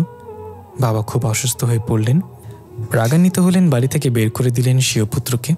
বের করে দিয়েছেন অর্থহীন, তা ভাগ্যিস। সে আসার আগে 1,500 টাকা চুরি করে এনেছিল, না হলে মাথার উপর এই যে ছাদটা দেখা যাচ্ছে এটা থাকতো না। সে থাকতো এখন রাস্তায়, মাথার উপর থাকতো খোলা আকাশ। তবে তার শেষ সম্বলটুকু হারিয়ে যাওয়াতে সে খুব ভেঙে পড়েছে।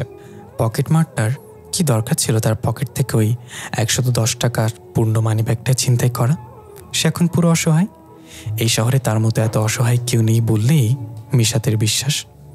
সে কাঁদছে, যতটা নিঃশব্দে কাঁদা যায়। পুরুষ মানুষের কান্না কেউ শুনে ফেললেও এটা সেই পুরুষের জন্য লজ্জা। তাও যদি হয় শেষ সম্বল মাত্র 110 টাকা হারানোর কান্না, সে লজ্জা হজম করাও কোনো পথ থাকবে না। মিশাতের কান্না হঠাৎ সজাগ হয়ে ওঠে। একজনের কান্নার শব্দ কি ভেসে আসছে না? হ্যাঁ, ওই তো শোনা যাচ্ছে যে কি যেন কাঁদছে। তবে কান্নারত মানুষটি বেশ জোরে জোরেই কাঁদছে। তার কান্নার ধরা বাঁধা নেই। ওই কান্নার শব্দে মিশাতের কান্না ভারী হয়ে ওঠে। তার মনে হয় কান্নারত মানুষটি হয়তো তার পরম বন্ধু। সে পরম বন্ধুটিকে দেখার জন্য ঘর থেকে বের হলো। ফুরফুরা হাওয়া পালতাকে ছুটে দিয়ে ছুটে গেল আরো দূরে। দূর দূরান্ত থেকে আসা কৃত্রিম আলোয় একটা মেয়েকে দেখা যাচ্ছে ছাদের রেলিং ঘেঁষে দাঁড়িয়ে আছে। মেয়েটি কেন কাঁদছে?